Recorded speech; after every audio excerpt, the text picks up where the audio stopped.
Good evening and welcome to June 21st, longest day of the year, summer meeting, 7:30 p.m. start.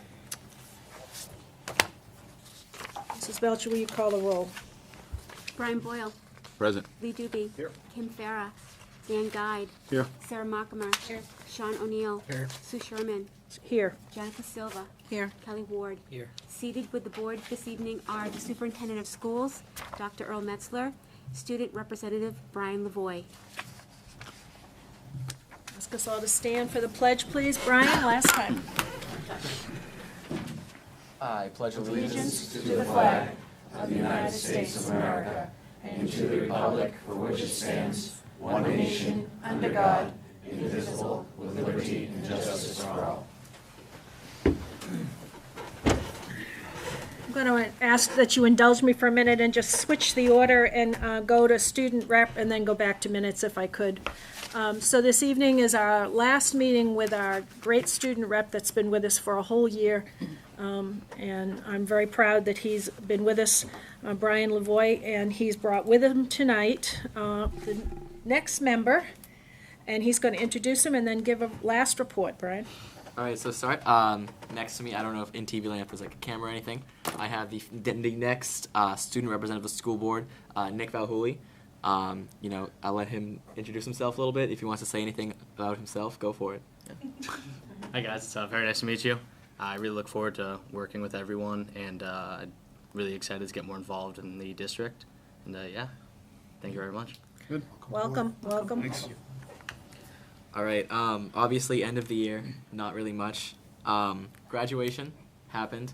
Thank you everyone for your support and everything for the class of 2018.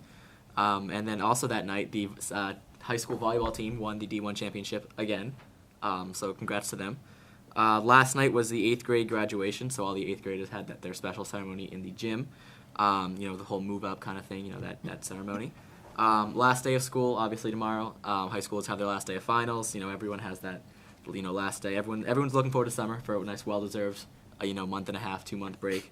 Worked hard all year. It's a good time. And then lastly, I'd just like to thank you guys all for a wonderful year. I've had a really good time, really, enriching time on the board up here. I've learned a lot, and I hope to use that knowledge in my future endeavors. So thank you all so much. Thank you. Thank you, Brian.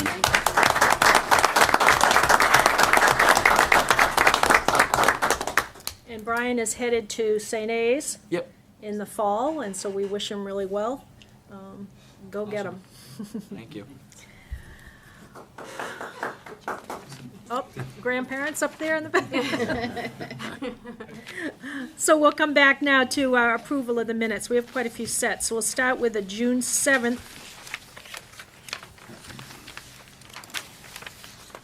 June 7th regular board meeting minutes. I'll make a motion to approve them as submitted. Second. Motion by Sean, second by Kelly to approve as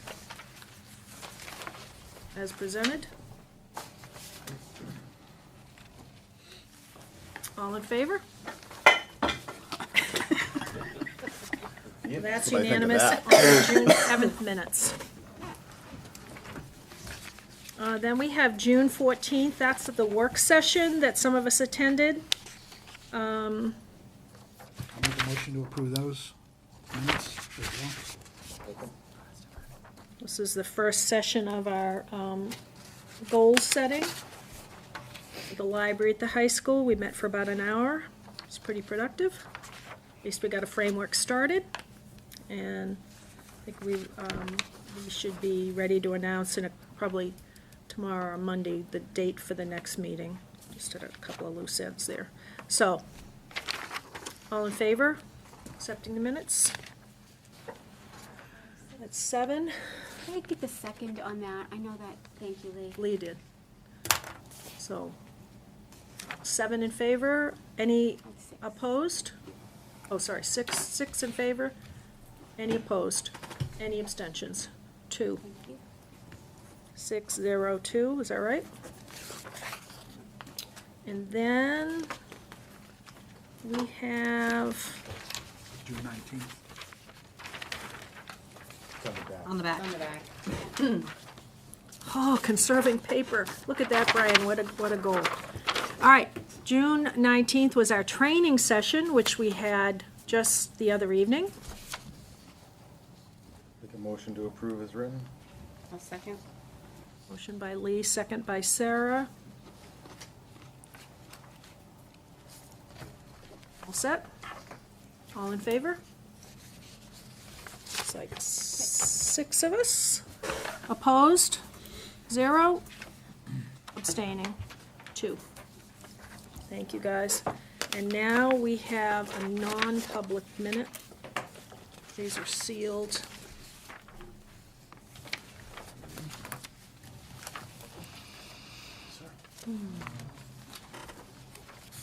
Dan?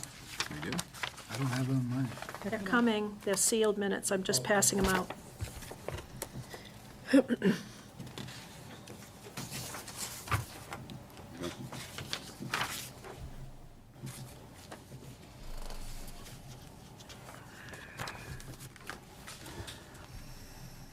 Give you a second to look at those and then entertain a motion to accept.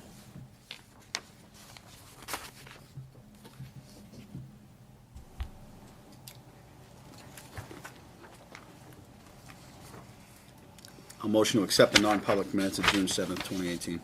Second. Motion by Dan, second by Kelly. Any discussion?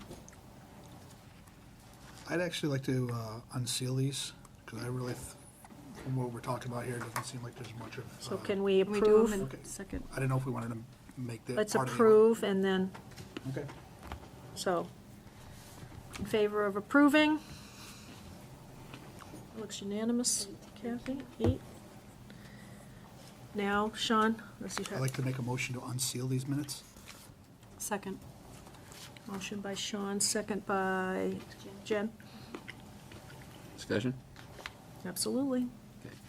I agree with the motion. There's no names in this, and the situation's already occurred.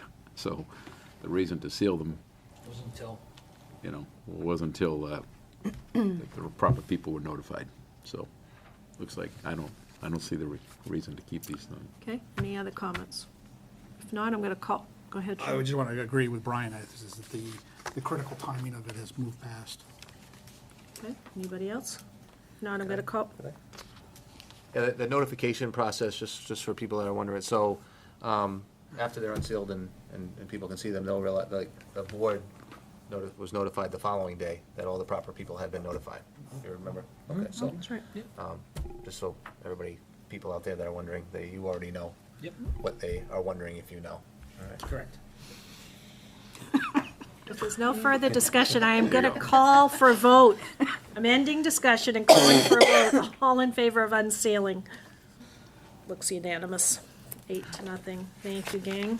I think that's all the minutes, so we don't have to collect these back, they can stay in ours. You don't have to give them back to me. We don't have any delegates and individuals, is that correct? None that we received. Okay. So we're into current business. We have a donation. Hi, Mark, how are you? I'm well. How are you? I'm well.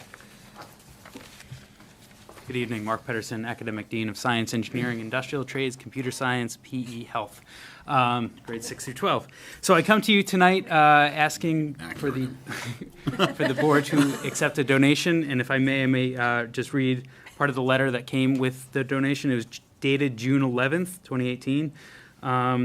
It says, on behalf of ExxonMobil Corporation, I am pleased to enclose a check in the amount of $2,500 provided through a grant by ExxonMobil Foundation to support April Break STEM Camp at Timberlane Regional High School.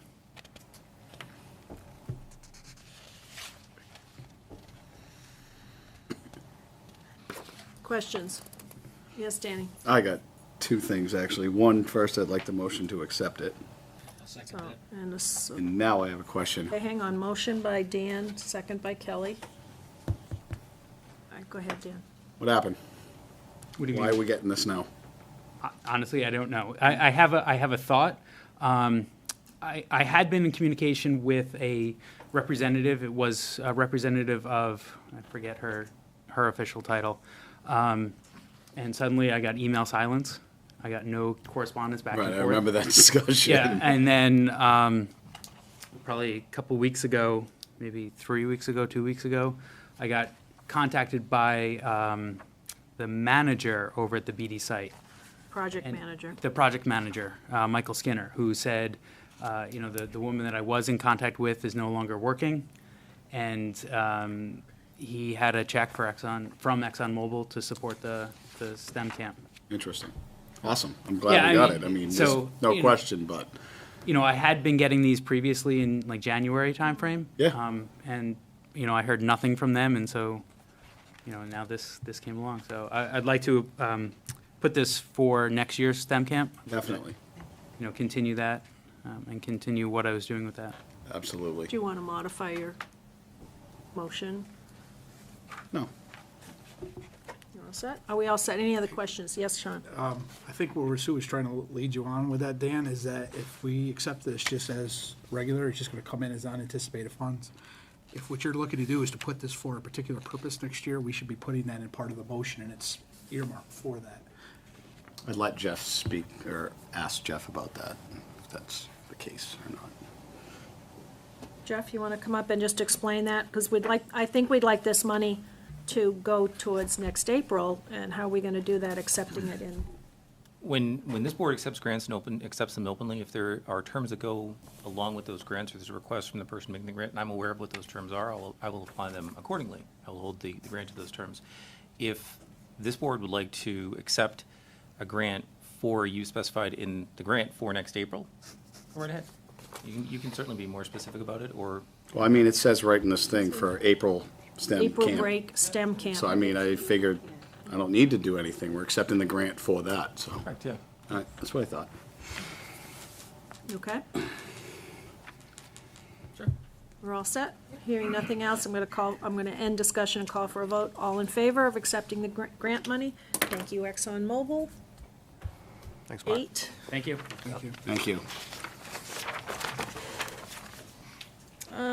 Federal funding authorization. Who's, Excellent, that's me. Each year, the board authorizes superintendent or designees to apply for and receive on behalf of the district federal and state grants and funding.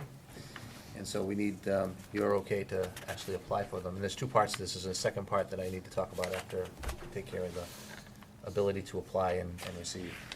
An example would be recently, Christie, I don't know if she's here, Micho, saw that grant that she applied for, a $92,000 grant, and so we're doing pretty well in terms of applying for competitive grants, and then there's other grants, obviously, that we're entitled to based on our criteria that's in the grant, or state or federal, so.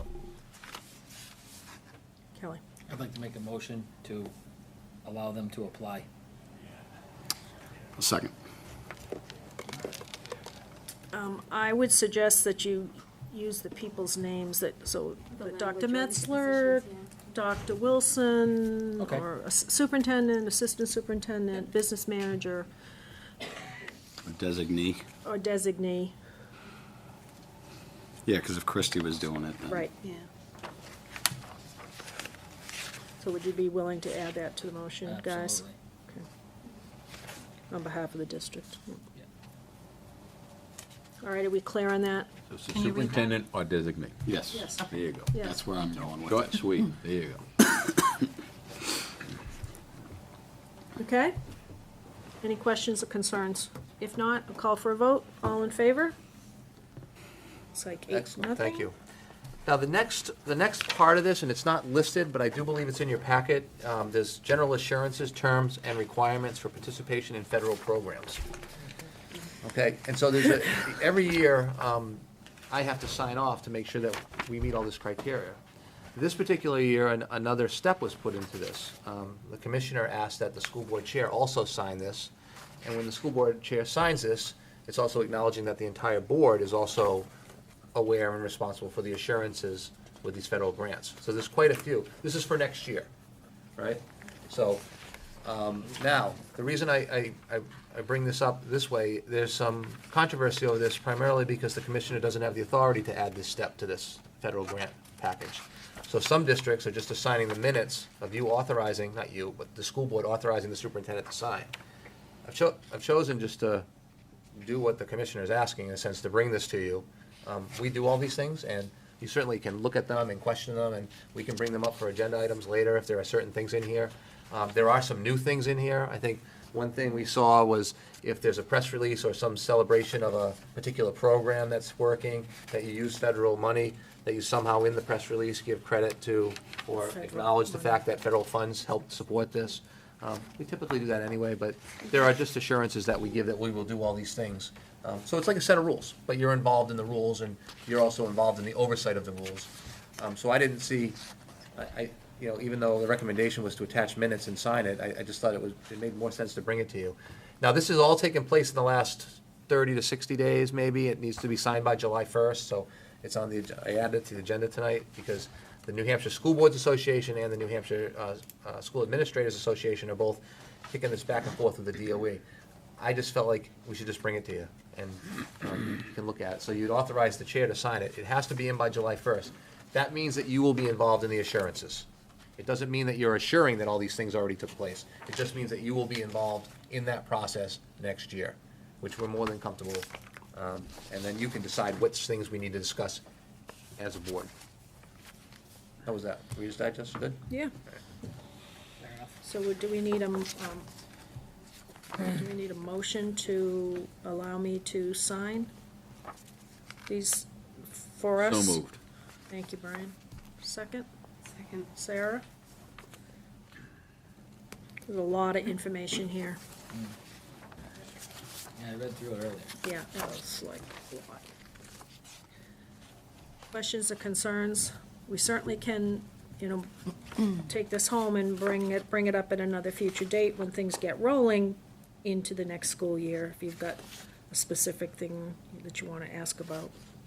I mean, it says that the superintendent has to come to and consult with all school board Correct. members, so. Right, Yeah. right. I think it's another layering on of transparency, and it's fine. Yep. So we obviously can't change the assurances. This is what we have to do when we accept the money. What we're agreeing is, as a board, the 10 of us will all work on making sure that all these assurances are taking place. So it's including you in the governing of the grant money, really. Okay, hearing no other discussion, I'm going to end discussion and call for a vote. All in favor? Okay, thank you. 8 to nothing. Suspension authorization is next. Okay, there's a small section in the Chapter 193, Pupils, School Attendance, Section 193:13. The school board or representative designated in writing of the school board is authorized following a hearing to continue with the suspension of a pupil for a period in excess of 10 days. The school board's designee may be the superintendent, which it has been for many years, or any other individual, but may not be the individual who is suspended the pupil for the first 10 days. Meaning if the principal suspended them, that person can't be the person that you authorize to extend the suspension. Right? A suspension shall be valid through the school districts of the state, subject to modification by the superintendent of the school district in which the pupil seeks to enroll. Just a real quick thing, how it goes. So suspensions of 10 days or less, those are typically held at the building level, and the appeal process is at the building level. In the event that a student requires a suspension longer than 10 days, that hearing is held here at the SAU, and then it's determined if there are additional days added on. It doesn't happen frequently, but it does happen occasionally throughout the year that suspensions may need to be longer than 10 days. And then sometimes, we're talking about consequences and therapy, so sometimes students need help. It's not necessarily the consequence. They're out of school for a period of time, and it may be a combination of therapy and a suspension. But I need you to authorize me to extend it past 10 days. So moved. Discussion? So moved. Brian is making the motion to authorize, and Danny, you're seconding it? And question Go I ahead. have, to clarification, I guess. So as I read this is, well, it says, if it says Title 15, that's almost, is that federal? Or this is state? You know the difference between the federal and state? I think this is a, This is RSA, this is. It's RSA. It's an This is RSA. New Hampshire. Okay. New Hampshire Right, stuff. This is an RSA that we already do. We have to make So it on an annual him. basis, we have to, You have to authorize Exactly. each year. You could Done it. authorize the chair if you wanted to, but we normally do the superintendent. yeah, I understand. I just was trying to clarify, that's all. Thanks. We do it at the end of the year for the next year. Okay. We've got a few things here that are end-of-year things, and getting set for next year. Any other questions about this? Lee, Does it have to be done annually? Can't we just define that in the policy? no, it's once a year. once a year. Yeah, there's certain things, they come up at a particular time of the year because of that, so annually you have to authorize the person to do it. Anything else? If not, I'm gonna end discussion and call for a vote. All in favor? Thank you. Thank you, 8-0. We are at athletic trainer contract renewal. Did I see you, Mr. Fantasia? Hi, how are you? Good, how are you? I'm well. Did you have a guest with you? We do, we have Mr. Craig Duchesne. Hi, from Craig. Would Access. you like to come up and sit at the table in case they do ask a question, then you're able to not Absolutely. have to hop up one. Excellent. As I said, this is Mr. Craig Duchesne from Access Sports. The contract I believe you have. This is year 5, I believe, with Access. We've been very happy with their services. They've done a great job for us. There is no rate increase in the contract. Last week, they were coordinating with us. We were able to get the incoming freshman and next year's junior class impact concussion tested for the fall. They've already worked with us to have a makeup day for kids that couldn't be there in August, so we've already posted that. And as I said, the relationship's been positive, and we're very happy with the services. Questions?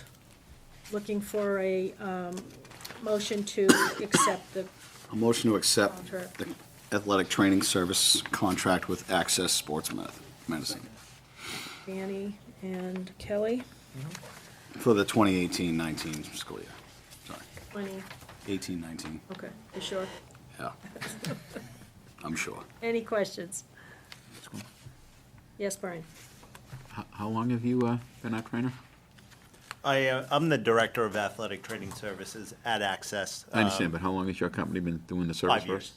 And they started in the spring of 14? Right. Yeah, I believe I mean, the that's- fall of 13. The 13-14 school year Yes, was I your first school believe year. That's right. I had printed it up earlier. That sounds accurate. Yes, Jen? Is this a contract that went out to bid? I believe back then. No, this did not go out to bid this year. It's in your packet. Did originally. It's, existing services that continue to meet the needs of the district shall be subject to an annual review and may not need to go out to bid. That's policy DJE, It's in your packet. Yeah. I put the that, last line. Oh, thank you. What has been the price history of this contract? I mean, if we've gone 5 years with it, has it been? I don't believe you've increased it $1 Has since the increased. 13-14 school year. Yeah, that The hasn't 30, changed. oh, 29 something? 29. what I think they've done is they've added more good services for our athletes and our kids. Absolutely. The concussion training, and they're more than willing to work with our nurses and with our coaches and try and get the best product for our kids. I've only heard positive stuff. Something else? Just, Yes, Jen? just a general question about, and maybe you could wait, but, so you do the initial concussion testing, and then what happens if a student needs to be retested If- because of, like, an injury or something? If the student the student is never required to be retested. If the parents chose to have their child retested, then we would provide the results of the test, which we could administer at Access, or if they chose to do it with their pediatrician, then we would provide the baseline test results, which not every practitioner is using impact concussion testing, but the option's there, but not required. Okay, thank you. Hearing no other discussion, I'm gonna end discussion and call for a vote. All in favor? 8. Great, thank you. Thank you very much. Thank you. You want to get his signature?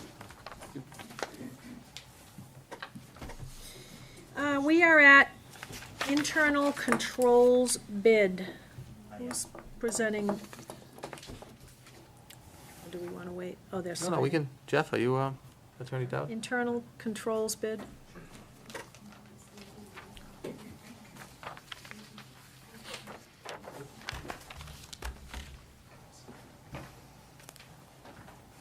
Evening.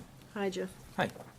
As we discussed the internal controls bid in the fall, further discussed in the spring, the bid was posted to our site, and we did not receive any responses at the due date of June 8th.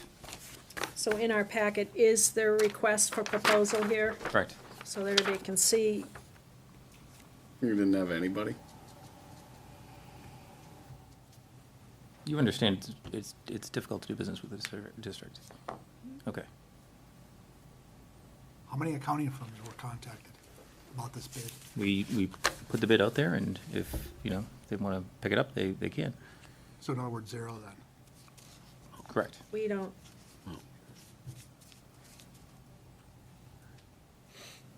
Sue? Yes, Brian. And generally, when you say it, obviously, you're the business manager, but when you say it's difficult to do business with this district, obviously, a lot of people do business with this district. I look at the internal controls bid. Yes, I'm a little disappointed nothing happened, but I'm not, I do believe, and it'll be later on in the agenda, you went through a relatively thorough audit, which would identify some of the things that in internals, not obviously the detail, if someone's just coming in to do an internal controls bid, but some of the large ticket items, I think probably were identified for the board and management to discuss. So I will be discussing probably a little bit later on tonight, in some public and non-public. So I'm personally not. I was part of the crowd that I was trying to even expand our auditing firm to include that, to save the district money and to address the same things you're going to get out of an internal control anyway. So we might not have gotten hurt as bad as you think by not having someone not been on it. That's all. It's process. We went through process, and So there's no action that we had planned on taking. It's for information. We can hold that thought and consider it at a later time if you want to put it back out again I would at a actually later like to make a date. motion that we include this in the audit for the current year that's going to be closing in a couple days for that audit period. So it's going to be the 18 fiscal. 17, 18. 17. Oh, wait. 17, 18. 17, 18, yes, exactly. I know, it's weird. It's. So for that school year, I'd like to add the additional internal controls to that as part of the, of our audit process. You understand Can I Sean's, he's making it a motion. Is there a second? Hearing no second. I'm going to end discussion. We're going to move on. But we certainly can come back to this at another point. Thanks, Jeff. welcome. TTA survey presentation.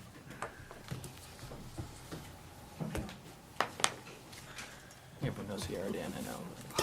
Now I'm going to throw it on the floor again.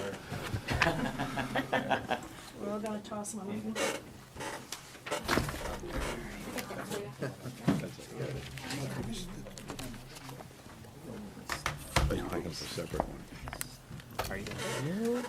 Hello, ladies and gentlemen. Make sure you introduce yourself so that it gets recorded in the minutes before we get started. Jennifer Toth, I am the current Vice President of the Timberlane Teachers Association. I'm Ryan Richmond, the president of the Timberlane Teachers Association. James Pelletier, I'm the vice president-elect of the Timberlane Teachers Association. And we're here tonight to report to you the results of the 2018 TTA climate survey. And I'll just wait for Dean. There we go. So you should have, thank you, two things. I would expect a printout of the slides that we're going to see, and then also the full report, which includes methods and summary, as well as a detailed explanation of the results of every single question we asked. So the survey this year was completed by 263 professionals throughout the district at all levels, anonymously submitted using electronic paper ballots, more commonly referred to as Scantron ballots. And they were all done on-site at the June 4th faculty meeting, with the exception of two schools. That would be the high school, which had its May meeting already and then moved its June faculty meeting to tomorrow. And Danville Elementary, which, because of miscommunication, had canceled their faculty meeting. So at those two sites, the surveys were administered directly to teachers, and then teachers had to return them to us. So you'll see the effect of that. And this is an accumulation. We're going to compare to 2017's results, but it's a measurement of the perspectives and experiences of the professional staff at each of the schools. So to give you, this was last year's survey participation. You'll see it was very secondary heavy. The percentages in the pie chart represent the percentage of the overall returns. So we had 86 of the 115 professional staff at the high school participate, and 30% of the surveys were from the high school. So just explaining what that means there. So you'll see there's a shift in that elementary actually accounts for more of the survey results. We had upticks in a lot of the elementaries, but we also had a big reduction in the number of high school that participated, as well as at Danville Elementary. And I think those can be attributed directly to the way in which the survey had to be conducted at those two sites. And the middle school was about a quarter. So. Here are the overall climate results from last year's survey. And moving into this year's, you'll see that the overall climate has risen slightly since last year, but still falls between a 3 and a 4. 3 on the survey being neutral and 4 being positive. You can see that elementary staff pretty much averaged about a 4, showing positive, and participants were asked to take the whole year into consideration and not just recent times or the last couple of months. And as you'll notice as we go through this, that yellow bar is going to be significantly higher than it was last year. And Vice President Toth will talk more about that. Additionally, as we get into some of the items, and you have this in the report, which this was just released to all of our members, the full report. We have each question and exactly what each number meant when they responded. So it wasn't just take a guess as to what a 1 or a 5 is. We gave them indications of, for example, on overall climate, a 1 meant terrible / intolerable, 2 meant negative, 3 neutral, 4 is positive, and 5 is caring and respectful. So they weighted based on those characteristics, and that's for every single item in the survey.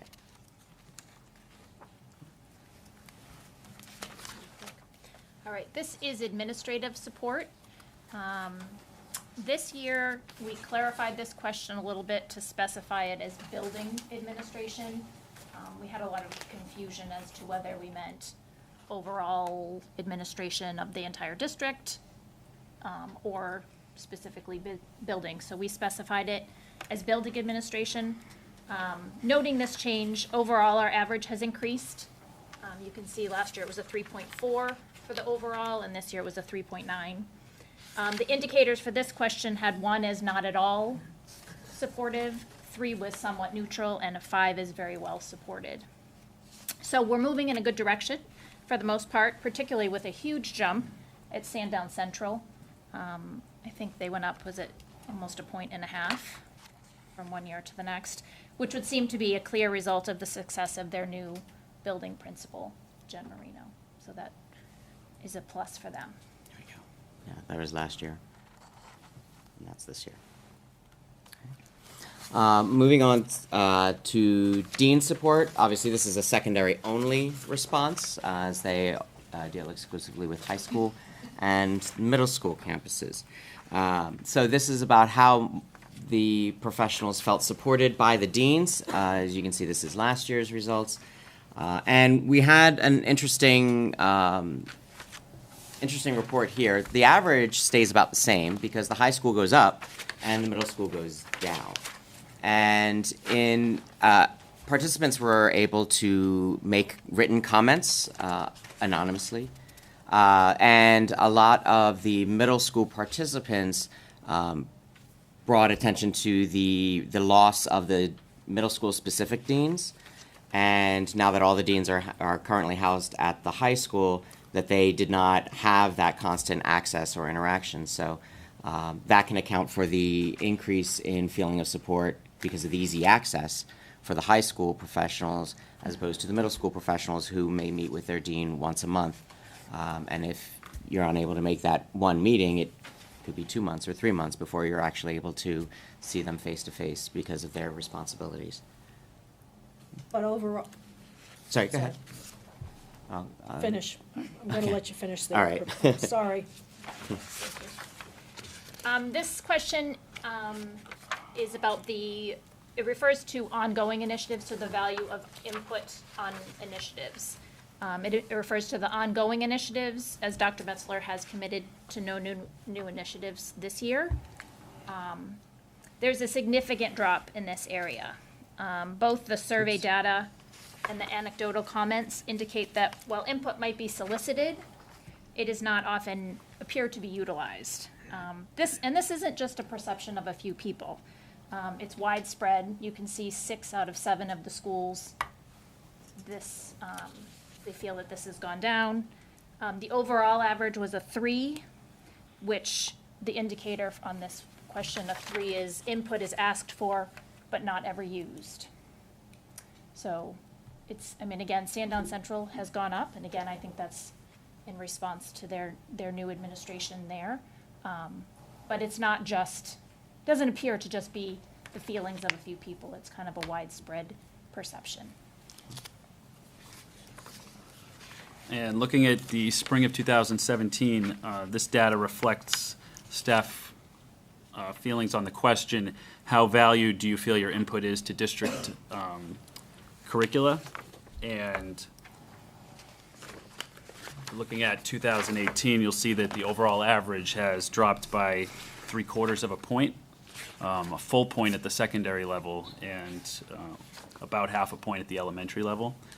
The overall average of 2.56 puts us between a 2, which was that input was valued sometimes, but only if offered, and a 3, that input was valued in that it was asked for, but it was never used.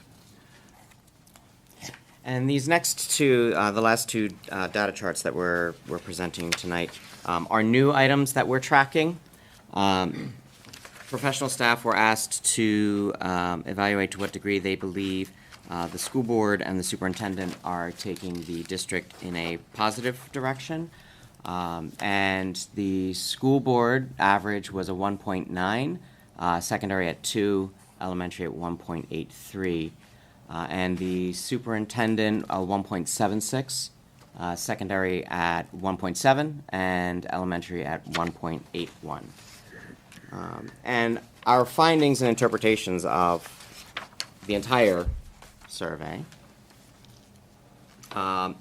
So, staff and professional staff reported a number of comments expressing frustration with the budget process and the attempts to close the budget gap with layoff notices and pink slips, and then the communication also associated with that entire process. The staff also regrets the manner that social media plays in its use by the district and the school board to communicate information, and the way that that reflects poorly on the district. The professionals of this district have expressed that the frequency and redundant nature of standardized testing is becoming inhibitive of instruction and learning. Although we are a data-driven district, and data is very important in order to make informed, data-driven decisions, the professionals are feeling that it is becoming too much standardized testing in order to create that data. And staff also reports frustration regarding the inconsistency with the enforcement of the Code of Conduct. This is one that we've been talking about for years. And what we do see is that last year we reported that it was inconsistent among buildings. Now it is becoming inconsistent amongst individuals. It was the most polarized of the responses, meaning 5s and 1s as opposed to 2s, 3s, and 4s. The superintendent has made a concerted effort of responding quickly to the issues of resources and support that arise. We have a monthly meeting, and Dr. Metzler has been great about, sticking to that meeting and addressing issues that we bring to him right away before they become bigger problems.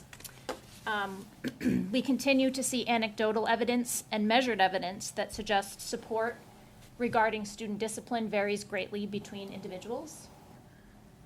Continued miscommunication issues are evident with building level administration misinterpreting or not understanding resolutions that are reached by the TTA and the superintendent. And, the superintendent's pledge to cease all new initiatives until success with all current initiatives is achieved is both necessary and appreciated, but valued input from the professionals of the district is vital to the success of the current initiatives. And so the places where support is being requested are staff time, resources, and support needs should be considered and articulated for current initiatives. Faculty feedback and input of professionals on district committees regarding current initiatives and curricula should be utilized by administration to measure progress and success. And consistency in terms of communication and enforcement of the student code of conduct ought to be a focus of TILA. And as always, we do have recommendations for both the board and the superintendent in order to achieve those areas of support. We do recommend that the superintendent and the school board develop ways to work collaboratively to develop mutual goals that move the district in a more focused and positive direction. We recommend the superintendent examine the methods used to communicate vital information to the community and the staff in order to prevent misunderstandings and incomplete information being disseminated. And we recommend the superintendent revisit the use of TILA to effectively train building level administrators on effective and uniform enforcement of the student code of conduct. And then the school board, again, we recommend that the superintendent and the school board develop ways to work collaboratively to develop mutual goals that move the district in a more focused and positive direction. We recommend the school board support faculty and staff through effective goal setting and action items that focus on allocation of resources to promote creativity and dynamic classroom experiences. And lastly, for the school board, we recommend that you allocate resources to assist building level administrators in effective and uniform enforcement of the student code of conduct. As we said, the full report you have, it's also been emailed to all of our members. And later, the slides that were just up there will be shared on our Facebook page for the public. So we allocated, thank you, Ryan. Thank you. We allocated a half hour, I believe, so if anyone would like to ask any specific questions, or whether they'd like to take this home, and we will see the TTA again, I'm sure. as we go along, but if you've got something now, but I'm gonna try to hold to our time limit if we can. We have a big agenda. Jen? Well, first, I really appreciate this interpretations box, and I'm new to the board, but as a, parent, I You're agree talking with about a the lot of that. slides, right? Yeah. Okay. Yeah, the interpretation slides. But I am curious about the student code of conduct. That seems to have come up a lot. Mm-hmm. And recommending resources. I'm wondering if you're able to be a little bit more specific about, what staff is, what are you looking for? What would be helpful? So, as I said, this was the most polarized of the responses. The average is somewhere in the threes in the full report, but there were a lot of ones and a lot of fives.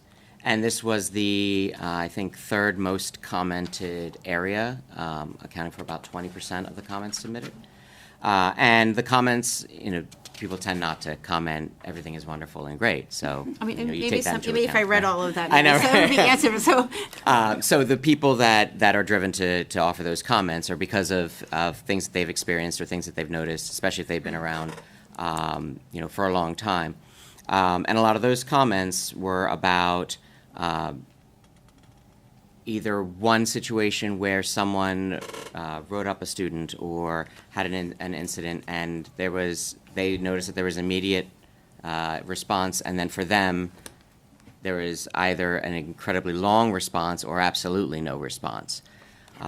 And it's become to affect a lot of more experienced teachers who are seeing this cultural dynamic shift going on, where there seems to be a lot of sense of targeting of the teacher, rather than actually looking for what are the causes of misbehavior or disruption or whatever. And a lot of, I got 2 anonymous typed out letters from experienced teachers that regret where we are right now in terms of how they have been treated. And then when they seek help in dealing with problem students or students that are challenging, they then feel that they get dragged on the carpet for even bringing it up. And again, this people who think that everything is good tend not to write me letters. But that's an indication. We're going to advocate for those people who feel that, that it is becoming almost a burden, and that they're being targeted just for trying to maintain high standards of engagement and high standards of behavior. And so those are some of the examples of things that people reported to us. when we talk about resources. I think that one of the points is that some people feel like it's being handled very well. Those are the fives, and some people aren't. And I think that's an indication, not that administrators aren't willing or trying to deal with things, because sometimes they're doing it and they're doing it well, and sometimes they're just not. And that's probably more an indication of the demands on their job. So I think that's kind of, do you agree that that's? Well, I know that last year we recommended to the board that there be specific administrators for discipline and student conduct employed in order to alleviate that aspect from the assistant principals and the deans, because their jobs are so wide sweeping. And that was one of the concerns about the deans 2 years ago, was that their plates were so overburdened doing other administrative tasks that they weren't able to do their primary, or the people didn't sense that they were able to really access them for things like curriculum and academic support and things like that. And that's improved, as we saw at the high school. But that's so much of the assistant principals, and at the high school and middle school, academic deans' time is being taken up with behavior and code of conduct. They're not able, it doesn't seem that they're able to effectively and uniformly do that. So whether it be resources of personnel or whether it be resources of training, again, that's not my area of expertise, but those are two areas that I know we've advocated for before. Dan? So it's almost like you're suggesting that we have one person that's almost in charge of this to make it uniform throughout all the schools. Again, I'm not going to tell you No, how I to understand, but structure. is that something that That was a suggestion that we made last year, that just I think we said two, uniform and that there would be two, in order to make sure that yes, it is uniform and that it is consistent. And if that's their job, period, they're not right? bogged down with That would be just anything else. discipline. That would Right. be- that's what I'm getting at. And then, in my vision, I would see assistant principals and deans being able to help reinforce them and be able to help them, rather than that being so much of their time Right. to focus on. Brian?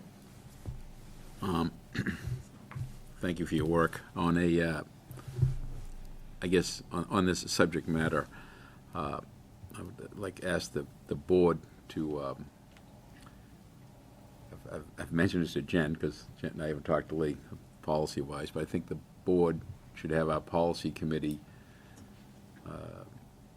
prioritize. I think what would help the climate, a few years ago, there's a Timberlane policy that does not allow us to converse with any of these people. And by the way, I'm not trying to do the superintendent's job, or no individual board members. That's who they are. But they have zero authority.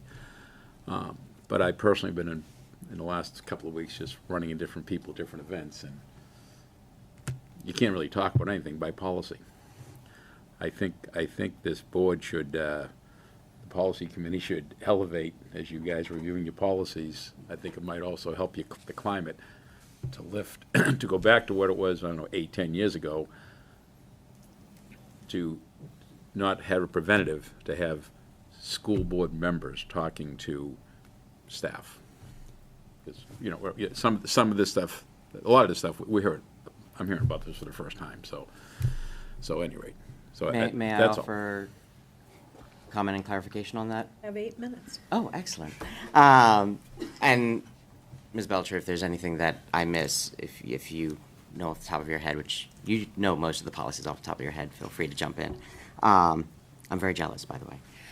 So the policy that you're referring to, I remember we advocated revisiting that last year, in that it prevents the board from communicating directly with the TTA.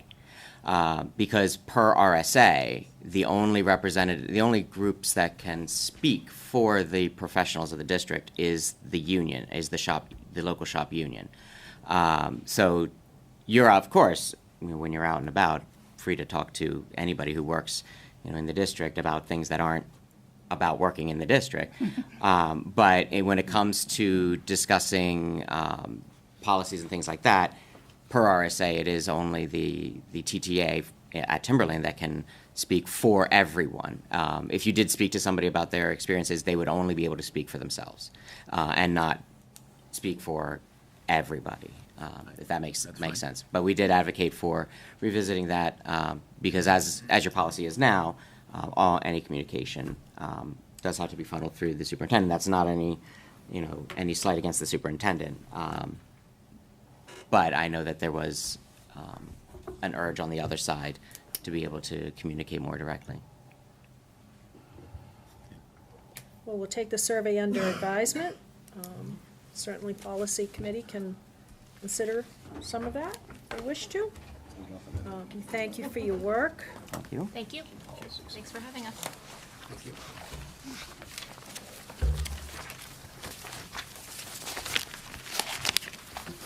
We have compliance and improvements monitoring. Good evening, Mrs. Rincon.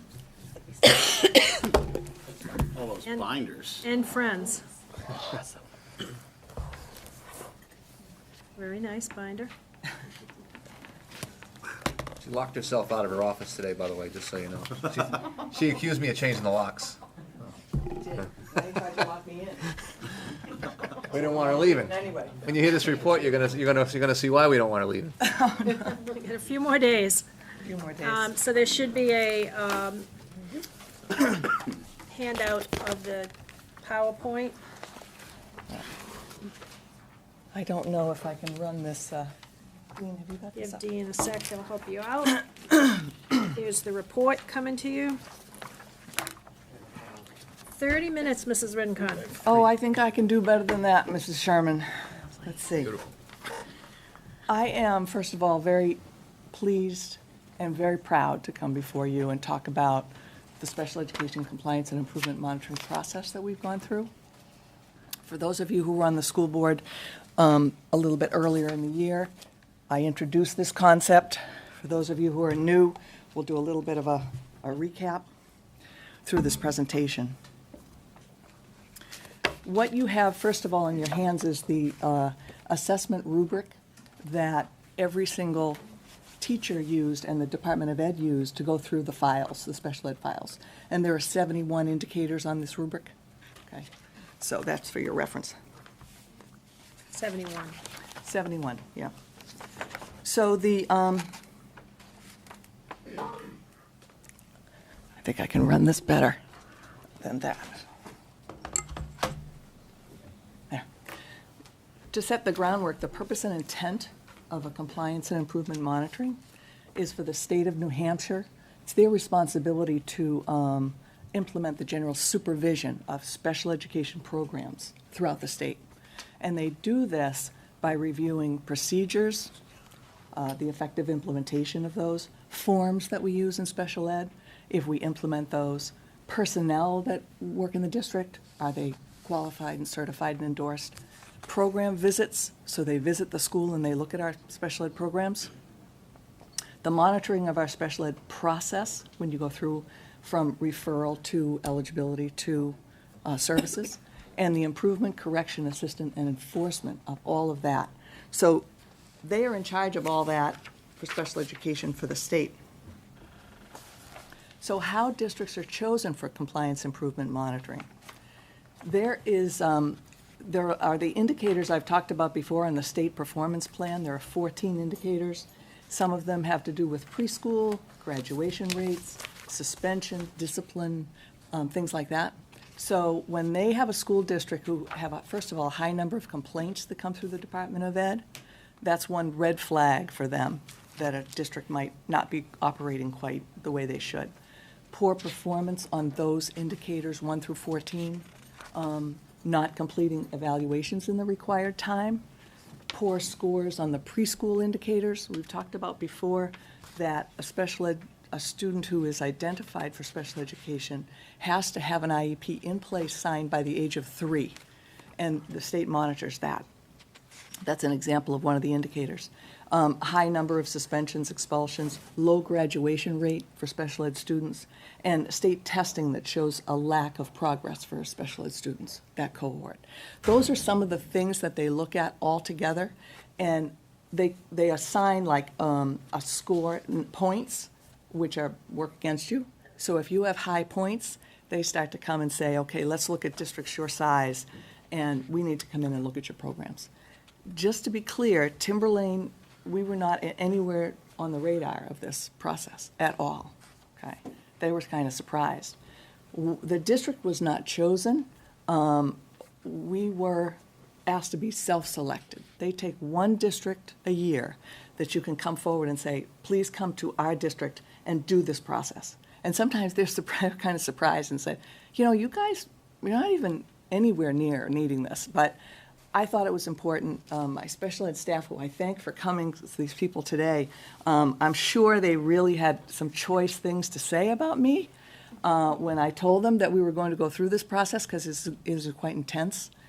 But I really felt strongly that, number one, I wanted to take advantage of the professional development, which is all free, and it is very rich. I wanted to make sure, have the DOE see all our programs, make sure they were all in compliant and approved, all our staff. I had to write this manual that gets approved. There's quite a lot of intensive work that goes into it, as you can see. But I thought this was really important as a way to kind of leave the district in a really nice position. So I thought it was important. Somehow I possibly convinced everybody that it was a good idea because they enthusiastically endorsed it, which was wonderful. We were notified in January of 2017 that we were selected. The DOE trainings, staff trainings, which were free, they started last April in 2017. And right away, we had staff. They were after school. We didn't pay people to come. Right away, we had great participation. We had people showing up, eager to learn. The department came. They did the trainings.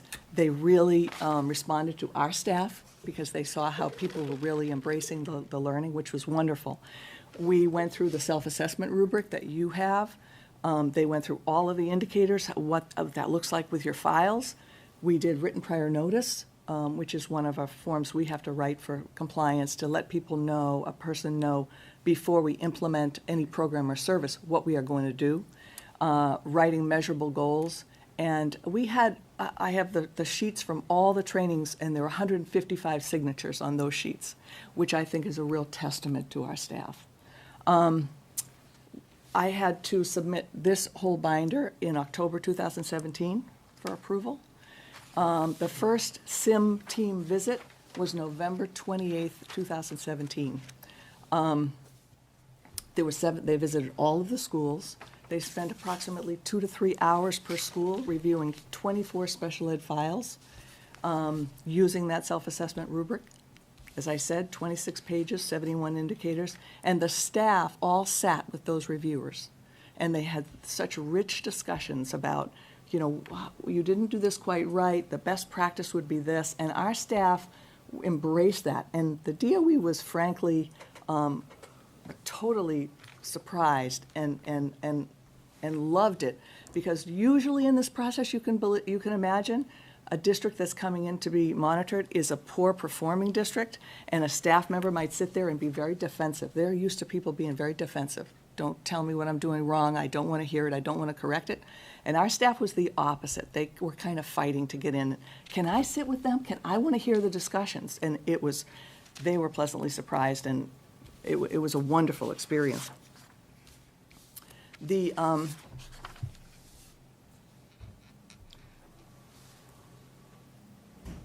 Department of Ed, the people who had come to our district, they came to us to present to SLT their report from the November visit. They came in January 17th, 2018. So they let us know in January what was out of compliance from the November visit. The findings said that our procedures manual had no findings of noncompliance. It was perfect. The personnel that work in the district, all certified, all highly qualified, no findings of noncompliance. The programs that they visited at every single school, that would be for autism, intensive needs, emotional behavioral, they were all very well, no findings of noncompliance. The student-specific files that they reviewed, there were some noncompliant things that we needed to fix. There were 166 instances of noncompliance out of 1,381. So if I took all the files that were reviewed and I multiplied it by the 71 indicators, and that's how I came with 1,381, there weren't consistently 24 files in each, so it was kind of an odd number. So, excuse me, before the training and before any corrections, we were at about an 88% compliant rate. And I can't highlight that enough. That is outstanding. The common areas of noncompliance, there were only like 3, and most of the indicators fell in these 3.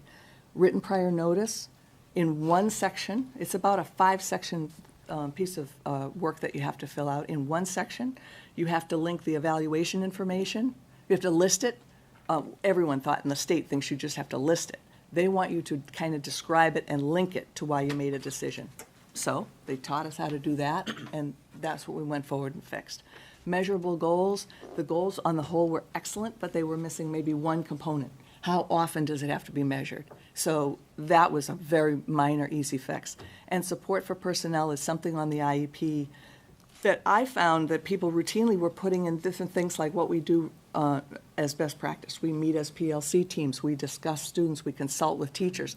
They said, no, things that go in there you have to track, and it would be like if you have a vision specialist coming in, and they're gonna work with the teacher and teach them something about the student or visual equipment, and you have to keep track of it. So the simple fix was we took most of those out of that box, and we understood how to go forward. So those were overwhelmingly the 3 areas that we had most of our compliance issues on.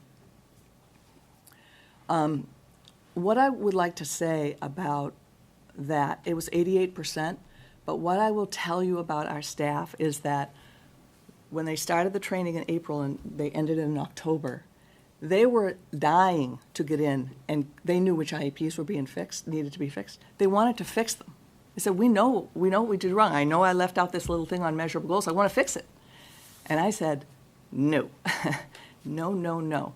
Couple of reasons. Number one, I said, this isn't like a show where we're trying to show, hey, we got 100%. I call that the dog and pony show. It's not the dog and pony show. We want to say, what were we? What was our baseline, really? And the second thing was, I said, you could go through the process and fix that IEP, which means calling for an IEP team, getting everybody on board, getting the parent signature, and then guess what? They review the IEP and said, oh, but this section is wrong. So you'd have to go do it again. I said, no, we don't have time to do that. And that's why I want to do it efficiently. You sit with the department, you find out everything in that IEP that might need to be fixed, and then you go fix it once. So I want to make that point that they were all eager to get like a 99% by the time November came, but I didn't see the value in that. So I will take the hit for that. From January 12th to April 10th, the special educators made corrections to those files as per the DOE. We submitted to the DOE evidence of our conversations and how we had been trained since then. The DOE came back April 9th and 10th to review the corrections, and all the files had been corrected, which was awesome. One telling thing was, I'm sorry I'm talking too much about this, I am really excited about this. Like I said, they had been like an hour to an hour and a half at each school, so they scheduled about that. They were done with this visit like 5-10 minutes in a school. I would have them call constantly and say, Danville, can we come 45 minutes early because we finished up here in 10 minutes. It was that quick, and they were blown away. They actually left. They had half a day because they had finished. So it was quite nice. We all had a good laugh about that. Their commendations, this came right from the Department of Education. They commended our staff on their highly collaborative approach. Every single school, and I sat with all the teams as they did it, people naturally just said, oh, we just passed these around, we let everybody review, that's how we wrote the goals, made sure they were right. They just really said that's unusual in the state. We have exemplary communication between teams from the administration down. The staff commitment to continuing best practice was exemplary. They wanted to know, tell me how to do it right and I will do it, because they already work hard enough. Timberlane Regional School District is quote-unquote light years ahead of other districts in this process.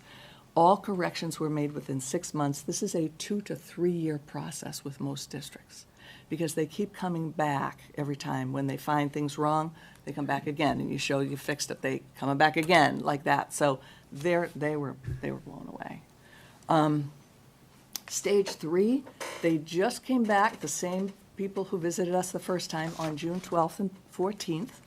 We then are supposed to show them our exemplars. We pick the files and we say, here's our best work. Well, I tweaked that a little bit, and I will take responsibility for that. Instead of like going with the staff who had been so involved, and I knew they knew what, we took staff who had not kind of gone through that first, and I said, pick those IEPs, have those people sit with the DOE. So we have a few corrections. Overall, the visit was excellent. Overall, it was very, very good.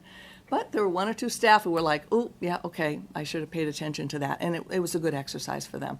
What we have to do is just provide evidence of the final corrections, and then they're basically done. I think we'll have that done in the summer. We'll have sent them all those corrections. And if there's anything outstanding, I know there was an IEP that was going to due process and was not signed. They have to see that particular IEP, so whenever that one's settled, we'll be able to do that. But overall, it was just an excellent exercise.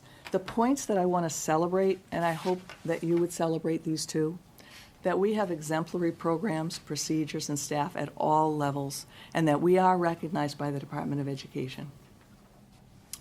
The Timberlane data did not indicate the need for this monitoring. We will not be eligible for monitoring for the next 5 years. And even after 5 years, I would assume the data would be good. We still They'll are have to not going to fall. self-select, yeah. It could be a long, long time before ever if they do come back, but that's quite a nice thing too. SIM usually takes about 2 to 3 years to complete, and we completed it actually it's less than 1 because they came in November. So I think the staff deserves a huge kudos for that. And acknowledgement to the staff who embraced this professional development exercise and improved their practice because of it. And I can't thank them or honor them enough. They're very, very special. So that's it. Does anybody have any questions? Well, thank you, Mrs. Rincon. That is amazing. I know when you had come to us and said you were going to volunteer, and I said, "You sure we want to volunteer to do this?" And you said, "Yes, yes, it's going to be fine. Trust me." And I know that your staff, everybody, really probably learned a lot in that, and I'm sure the team from the DOE learned a lot. So both groups, it was a learning experience for both groups, and I think that's really important. So yeah, they mentioned they wanted congratulations. to take a lot of our teams on their road show. Yeah. Can we yeah, take can you we take guys them to with Zone? us? Yeah. So, So. questions, Lee? Great work. You answered most of my questions, all of my questions through the presentation, but then one came to me.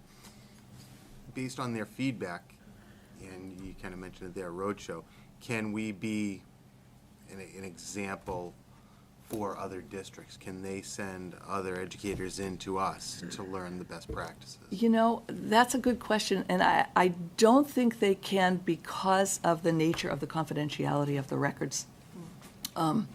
So it's kind of difficult, but what I love is that we have had people visit the district and see our programs from other districts. And so the DOE thinks so highly of us, many of their staff, that they mention, well, Timberlane has this, and you should visit Timberlane. So that's really nice. We can share a lot of those best practices that we do. Jen? Yeah, I just want to ask just a clarifying question. I think you probably answered it, but just to be, so I did look at that report that the state put out, and, you know, obviously I didn't understand all of it, but it looked like where there were the deficiencies was in a lot of the documentation piece of it. So was it more just like certain pieces of the documentation that were missing, or maybe not worded correctly, or because it seemed to be across just very, like you said, similar areas Right. across all of them, but then everything else looked Right. great. Right. Yeah, there were themes throughout the whole district. Like I said, if you look on you might not want to, but there's a nice measurable goals piece in your packet, and it lays it out, a grid. And so the teachers, in October, we had the professional development day, and I said to them, you know, here are the names of files that to be prepared. So they sat and they took the actual goals in their IEP, and they took that rubric, and they went through and made sure all the pieces were there. When the department came, they did the exact same thing, but they would say, "Oh, you missed this one last piece." So there were those kind of little things, but that was kind of consistent. Those were the 3 areas that just were mostly where we got the dings, if you will, compliance dings. So otherwise, they were pretty solid. Thank you. Right. Well, thank you for the presentation, and just thank you for your service, and good luck in retirement. Thank you very much. Thank you. Sarah? What were you said they, during the timeline, when they were there in November, that you guys discussed best practices, and kind of was there anything that really kind of jumped out at your team that maybe you hadn't really looked at before and they were able to introduce? Was there anything that really kind of stood out as, oh, this is something that you hadn't been doing, definitely going to implement it, or was it really just more of a sharing of information?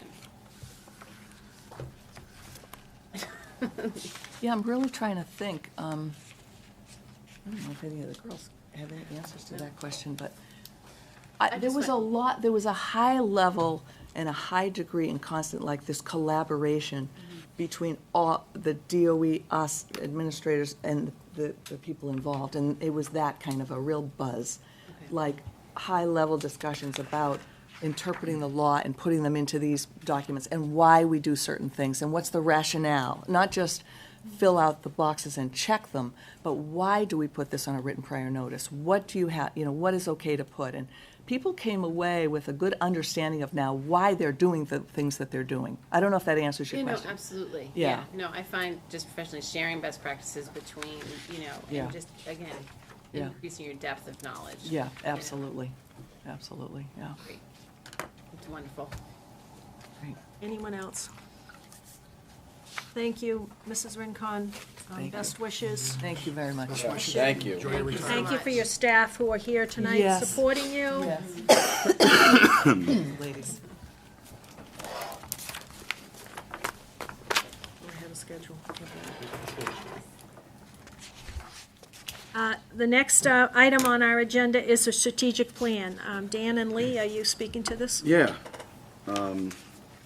So me and Lee had met with Roxanne on Tuesday where she presented us with the strategic plan. We've both reviewed it. Brian and Kim have reviewed it. In speaking with Brian and Lee and the chair, we decided to not vote on this today. We really want Roxanne to present this to the board. So everybody's got it in their packets. You guys can all look at it, and whenever we next meet, Sue, could we please get that? Absolutely. Thank you. Yes, Dr. Wilson was not able to be with us. Right, she wasn't able to be and here we'll today, Put it but on the next agenda that we she's available. definitely wanted to get this to the board as soon as we So could. take Great it plan. home, look it over, probably jot your questions down if you want to send questions ahead of time so Dr. Wilson can be prepared Right. for that particular question. I know she'd appreciate that so she could streamline her presentation towards what we specifically ask. Brian? Yeah, I just want to piggyback what Dan said, because if you look at page 1, it talks about the Strategic Planning Committee, and, well, obviously, Dr. Wilson really should be at the top there. She was the key person in this document, and you see what happens when you get a presentation like that. This is going to go so much better. Absolutely. We look at a document, it's going to be a 5-year document to have her lead us through it. Absolutely. So, Is this on our SharePoint already? No, no, this is a draft. because we haven't accepted it We yet. haven't accepted it yet. We have not accepted the plan yet. Okay, so This it's is a only, we only have it working- in paper form, and we can. That's, yes. You have it, it's been posted to the school board's agenda packet for school board viewing only, yes. Okay. Yes, That's it's fine, electronically to us, but not. I'd like to have a chance to have a presentation, have those questions answered, I mean, that's fine. I and just then wanted to be able take to look at action on it. electronically. Okay? Excellent, thank you. Take that home and thanks, Dan and Lee. Okay, we are at we're way ahead of time. Auditor's report. Mr. Campo is here this evening to be with us at our request to discuss a little bit publicly and then want to go into non-public for specific and reputation purposes. We will obviously clear the room at that point. But welcome, Mr. Campo, nice to see you. Thank you. You don't look so frantic tonight. Last time I saw you, you looked a little work frantic. But No, a little bit slower now. My firm was in here this year to audit the 2017 financial statements, which you all have copies of. In terms of the actual financial statements alone, are there any specific questions for me from the board? Financial statements. I'm sorry, the audit report. Yep. That we can ask publicly. Brian? Well, I don't know if we're going specific. I just was kind of hoping, Mike, that you could, first of all, thanks for coming in. You're welcome. That you could just give us a general overview. I certainly can. That's kind of what it was. What we can do is, typically what I do in these meetings is I'll go through the general fund. The schedule that I really like to start with is located on page 18. This is your statement of revenues, expenditures, and changes in fund balance. This really shows you how during the year the school district performed by significant categories, functions, if you will. Starting with revenues, the school district assessment is always going to come in at budget. It's a known revenue. You're going to get what you budget. Other local is where you usually see some fluctuation. You did come in about 200,000 under there. State, it really depends on how some of the funding goes throughout the year. You find that sometimes some state aid is, they give you conservative numbers to budget and they come in higher, and then they come back the next year and it's a little bit lower. It's, you're typically in the ballpark. Federal, again, similar approach there. Now, if you go down to the expenditures, what we have here is by function, the original final budget. So this is what was reported to the Department of Revenue and Administration, and you find on your DOE 25-24. That's what we start with as the basis. We then go to your actual expenditures by those categories and go across and see the variances. You see a pretty substantial change in instruction. It's not all that uncommon.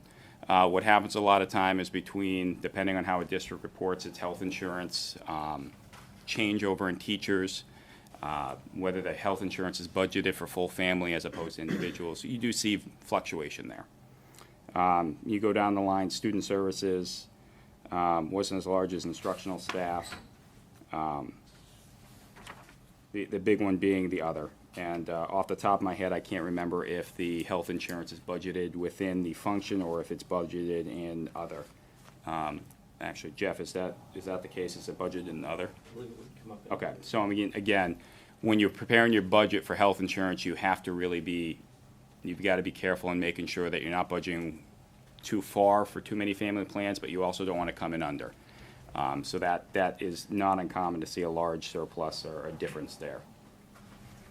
And then you get to the bottom line, and what most board members want to see is that bottom number there. What is the unassigned fund balance ending? And in your case, it's 2.6 million. Going from there, we're going to go back to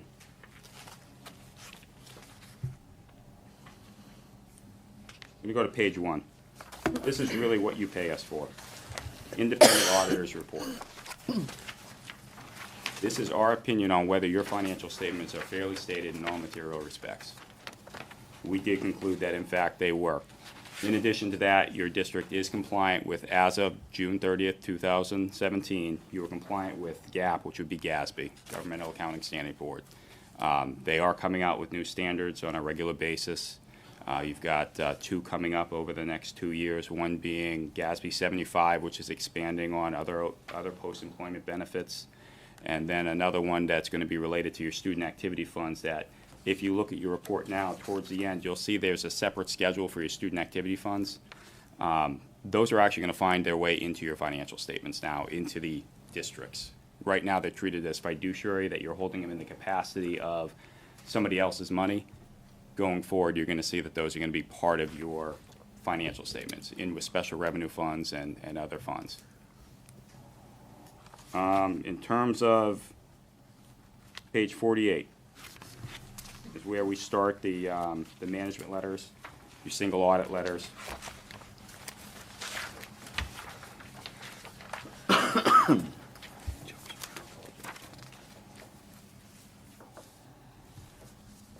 I closed out of it for a second. Specifically, page 54, significant deficiency. What we found was a few issues that we've made recommendations to management and to the board to review going forward to improve the current situation. Adjusting journal entries pose an increase of risk for misstatement of financial statements. This is a common issue that we deal with in a lot of districts. And the first time, when we bring it up to management, the first reaction is, well, you're accusing me of doing something wrong. That's not the case. Adjusting journal entries are adjustments of the financial statements. You as the board, you're responsible for the financial statements. If they're occurring, you should be aware of them. That's my personal belief.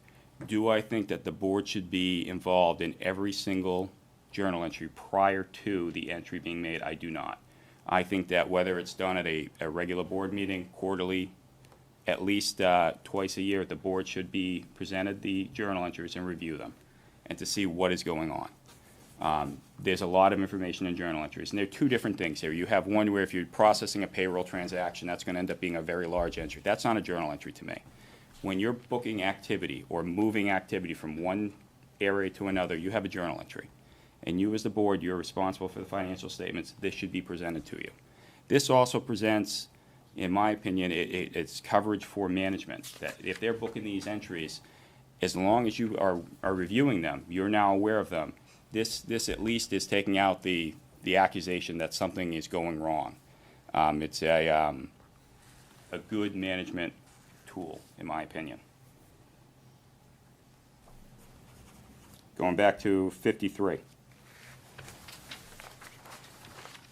One thing that we had noticed was that some of the activity that had been reported through the journal entries, some of it had occurred after our initial visit for the audit. Difficult to audit when not all the records were ready. To me, that indicates the records weren't 100% ready. In addition to that, you as the board should have access to the financial statements on a regular basis, probably a monthly basis, I would recommend. That's standard across the state of New Hampshire. I've talked to some board members who say they don't want to see it. I don't advise them that. I think it's a good idea for the board to be looking at a balance sheet, a revenue, budget to actual report, and an expenditure budget to actual report. If you as the board don't understand that, there's certainly mechanisms out there to help you understand that. Whether it's the finance department, there's a lot of training available to board members in the state, but I think that it should be something that's presented to the board. In my opinion, I really have a tough time believing that somebody can make an educated decision if they don't know where they stand at any point in time. And I think that that's just a good business practice. Whether you are a nonprofit, a government, or a private sector business, I truly believe that before you make decisions when it comes to finances, that you know where you stand is a good practice. With that, if there's any specific questions about the financial statements themselves, I would be happy to field them now. Brian? I think you were sitting in the back of the room when you heard that we were unsuccessful in getting in internal controls. I was, yes. Okay. Is our auditor accountant, do you feel that there are significant internal control recommendations in this report that will There are certain help ones. us? One area that I think we discussed with management and the board was policies in general. And this is consistent when I go from Littleton, New Hampshire to Timberlane School District. Policies usually get passed and then they're left. They're not reviewed. And when you have board members on a 3-year term, it's very possible that they don't know what those policies say. You're supposed to be governing the district based on those policies that a predecessor had passed. We recommend that on a regular basis, if you have 30 policies, you have 100 policies, that you make it a practice to be rotating through every one of those policies at least on a 5-year basis to make sure that you're current. I use the iPad as an example. When I started doing these presentations, there was no way I could have had a report on one of these. And technology's changed. It impacts your policies. It impacts your policies. So internal controls, policies, it's something that, yeah, this report does indicate some areas that we feel that the district would benefit from, that you would help move forward in terms of the finance department and just the district as a whole. Well, before we get into, like, obviously, because certain things, as the chair mentioned, certain things are, we can talk about in public, certain things in non-public. Other clients you have, and would you recommend that we have for the upcoming year some kind of a pre-visit from your firm to, say, just to make sure we're on track that would make yours and the business office go smoother? We do preliminary audits with the majority of our school clients. Our firm does the majority of our work from July 1st through October 31st. So there's a lot of pre-planning that we have to put into place. We come in early and do student activity funds. That's something we do and have done in this school district for 2 or 3 years at least. We come in and document internal controls. We do walkthroughs of those internal controls. So essentially, if somebody tells us what their controls are, we'll actually take a transaction and walk it through and say, all right, is what you're telling me done in practice? We will start with reviewing permanent file documents. Our policies being updated, we review those. We start our risk assessment, which is a lot of internal questionnaires. In fact, you guys receive the questionnaire, I think, on an annual basis from us. Any areas of concern. So yes, is there benefit to that? Absolutely. Anything else general you want to ask before we go into non-public? General. I do understand the very importance of being a board member and seeing those financial statements coming in on a monthly basis, because you can also look at it. You don't have to be on the board for a long time to figure this out, but you could see, hey, this is where we were in fiscal year X, and then the prior year, you should be right around the same amount. And you can see all those postings going forward. So that's why I think your statement is spot on, to get those financials to this board so that we can look at them to make sure. And then we can bring up, hey, how come this isn't posted? And it just could be that, hey, I didn't get to that right away. It gets addressed, and it will be addressed by the next month, of course. So I do agree with your point that you make on that. So an observation, not a question, but that's fine. Mrs. Silva? At one point, it was talked about cash deficits not being recorded. When this audit was complete, has that all since been Do reconciled? you want to ask that, do you want to answer that in non-public, Mr. Campo, or are you comfortable No, answering? when all the records are provided at the end, the June 30th, 2017 balances where they should have been. Okay. We were able to reconcile them to your June 30th bank statement. Anybody else before we entertain a motion to go into non-public?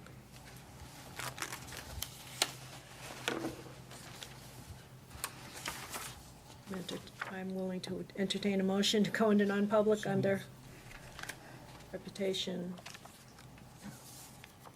See? Yes. Danny, you making that motion? Will Yeah. you make that motion, please? Yeah, I'll make the motion. Yeah, go ahead. I'm sorry. Motion to go into non-public 91-A:3, paragraph 2C, matters which, if discussed in public, would likely affect adversely the reputation of any person other than a member. We have a second? Second. I'll give the second to Jen Silva. And pull the board, please, Mrs. Mr. Boyle? Yes. Mr. Dubé? Yes. Mr. Guide? Yes. Mrs. Muckamore? Yes. Mr. O'Neill? Yes. Mrs. Sherman? Yes. Mrs. Silva? Yes. And Mr. Ward? Yes. Time is 9:02. 9:02, going into non-public. Thank you very much. We need to clear the hall and clear the building, please.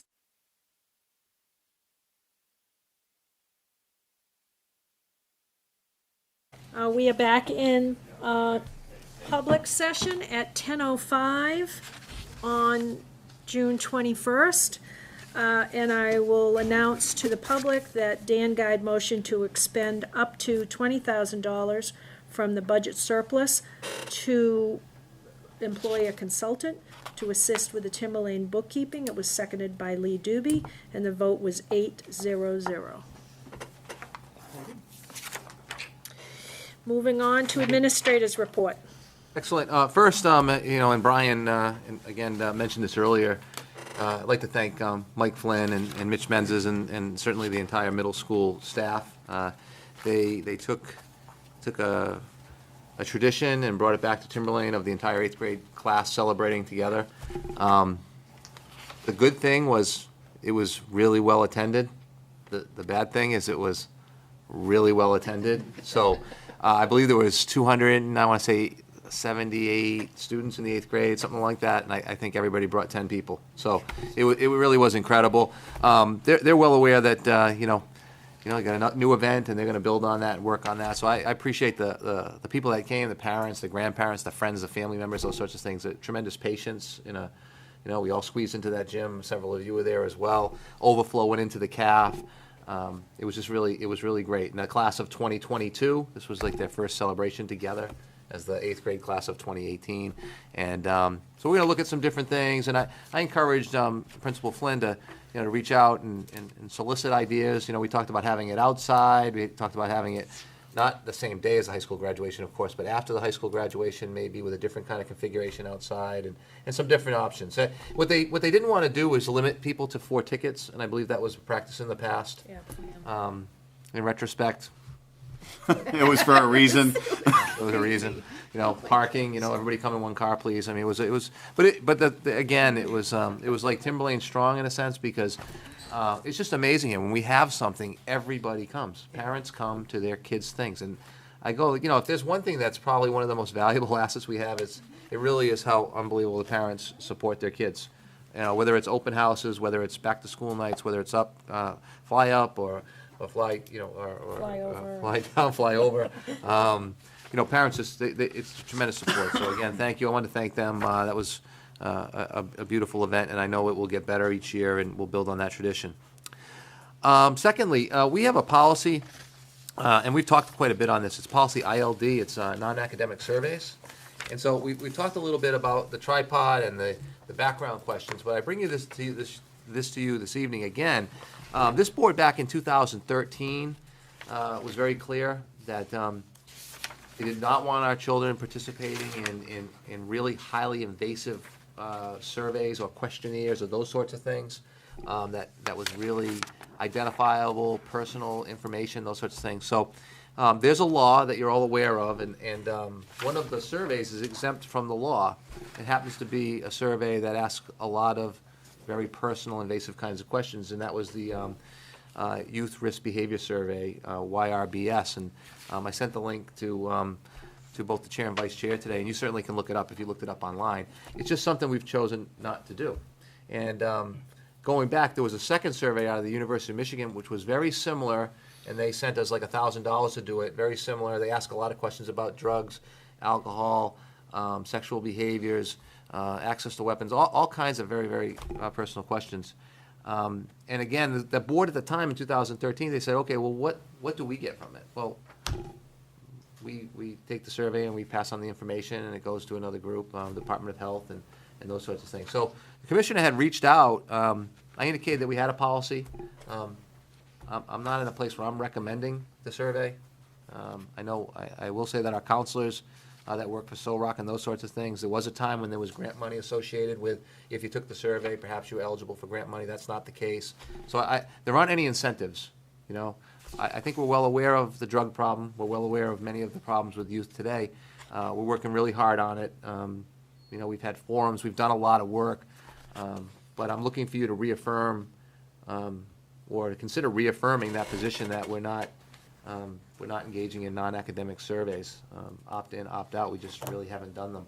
I brought the board at the time several surveys, and they said, stop bringing us surveys. Yeah. We don't want non-academic surveys. So that's really been the position of the board. I've communicated that position on several instances over the last few years when people have asked, and I guess I'm just back again to see if you want to reaffirm that position as the Timberlane Regional School Board. So moved. Second. Lee, motion, Sean, second it, so it's to reaffirm our position that we will not participate in youth risk behavior survey. Any other comments or questions? I'll call for a vote then. All in favor? 8-0. Thank you for that.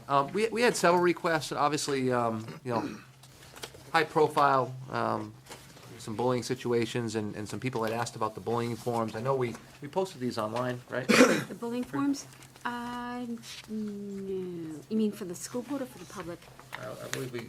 Oh, you know what? That might be.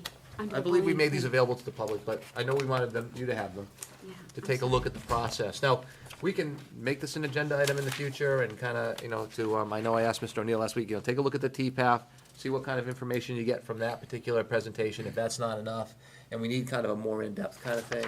Or are there other things that we need to be doing? I'm certainly going to caucus with the superintendent's leadership team over the summer and look, are there additional steps we need to add? And then I was thinking more of that meeting right before we go back to school, of kind of addressing this with the people that actually do the work, with Susan Rassico, the Director of Student Services, who will be changing her position a bit, but still this will be something that will be under her purview. But, and then maybe some building level administrators, if that's something that you'd like to go. But this is the form, this is what they follow. I know there are some there's some questions or concerns about how do you communicate out what happens? And I think that's where it gets really tricky with FERPA. I mean, how much can you say and who can you say it to? So there's some frustration in terms of parents wanting to know more or community members wanting to know more about what happens in these instances. So we're gonna take a really hard look at that, and that was my feeling on that. Dan? Is there any way that you could, obviously there's a way you can do it, but I think, in my opinion, you may already be going towards that, is having this like as a link on all the different Pollard's page, Danville's page, the high school's page, stuff like that. You know what I mean? Like just, you know, the bullying incident form. Yeah, or whatever, and it's a link and you just click on it and it's a PDF for this. To be honest, I didn't get a lot of questions like directly to me, but I got a lot of questions second and third hand. You know, maybe through any of you or maybe through other folks. So the answer to that's yes. I think more people need to be aware of this. Form's explains an awful lot, but if you've never seen it before, you would wonder. And that's why I say if we have it on a link on each school page, it's there. You know, Yeah, and it's easy to say, you gotta fill this out, it's on this Well, page. they don't fill it out. They- This is the district's form. But there is The one, district's form. I'm sure there's another one for the child or the parent. No, I Of mean, an official form? No, I mean, they obviously, there's a way to do the investigation and collect the evidence. It's not Yeah. necessarily a form where they're checking things off. I and understand. signing it. So I this did, would not be the equivalent of the JIC form that a parent would fill out if their student had an issue? well, this is specific to bullying in the law. Bullying in the law? This is Bullying in the law and actually what we have to do. And then, you know, and I know you're talking about the policy, Jick. Yeah, that's a document that's used for the investigation. This is for the So internal that investigation. Questions are tailored around so that every letter of the law is addressed by completing this form, so that there's no part of the law that's yeah, missed. so scratch what I said earlier. No, Yes, this right. is So not, it takes, I'm sorry, it takes care of the process of all the things that are all right in this document. Right, so who needs to be notified, like by law, who needs to be notified? The frustration is people want more information about what happens, and so sometimes schools can't share certain things with certain parties because of FERPA. you know. Is there a follow-up with all parties, at least to tell them and say that it has been addressed? I mean, a written correspondence. I believe so. I believe there is, again, that I don't believe is as formalized, so that may be something that we need to get to, that everybody responds the same way on the back end of this. You see, this can take a couple of different routes. Even though it's not bullying, doesn't necessarily mean it's not a discipline issue. If it's bullying, it takes a certain route. It could still be consequences for behavior. No, I agree, but there's a process that somebody's making a determination of which avenue that goes from, and one has the state requirements of the feedback, and all parties are notified and all that, and the other one, it's if it's just a disciplinary issue and it's not a bullying, it has its own process that not necessarily as close to the other one, where you're notified and so forth, where the requirements of the JIC form would require. Yeah, so I think I understand the spirit of what you're asking. You're looking for like a form that everybody would get as feedback to what happened, like, that's the same, it's standardized. Correct, but I think even what Dan was starting at, having something on the district where everybody could, that's the starting point of it. And then if we're, at least I would envision it, that if it got to a point where it is a bullying issue, then this JIC form would be used internally to say, yes, this is a bullying issue, we have to, do the requirements for that. That would generate its own process. I mean, where is the process that you would follow that you currently do? Yeah, I think just the intrigue alone requires us to do a comprehensive kind of internal, like, take a look at all the processes and how we communicate out, and is it standardized, is it different at each school? Sometimes it's a conversation with a parent versus something that you're talking about, a written response, and, is there a way to formalize that so everybody can expect the same kind of response? I think the frustration is some people don't feel like they get a response. And especially because there's, if you don't get a written response, I mean, that's where the district could always hold it. And, I'll be honest, you always got to look at these things, and what if we end up in court? And it's going to be, oh, somebody said this to them. Well, no, it's he said, she said. A written correspondence is what's going to.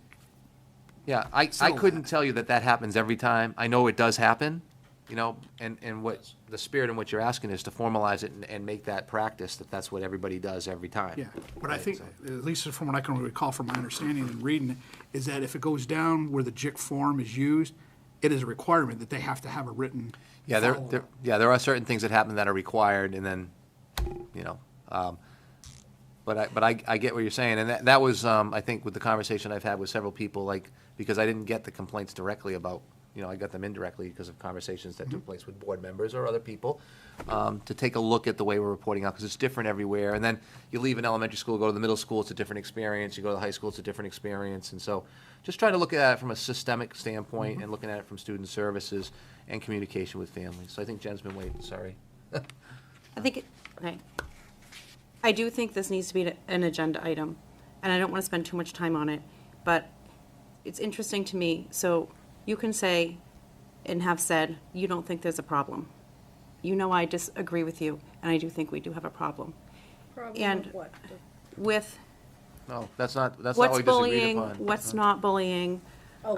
how, you know, parents are frustrated with the feedback process.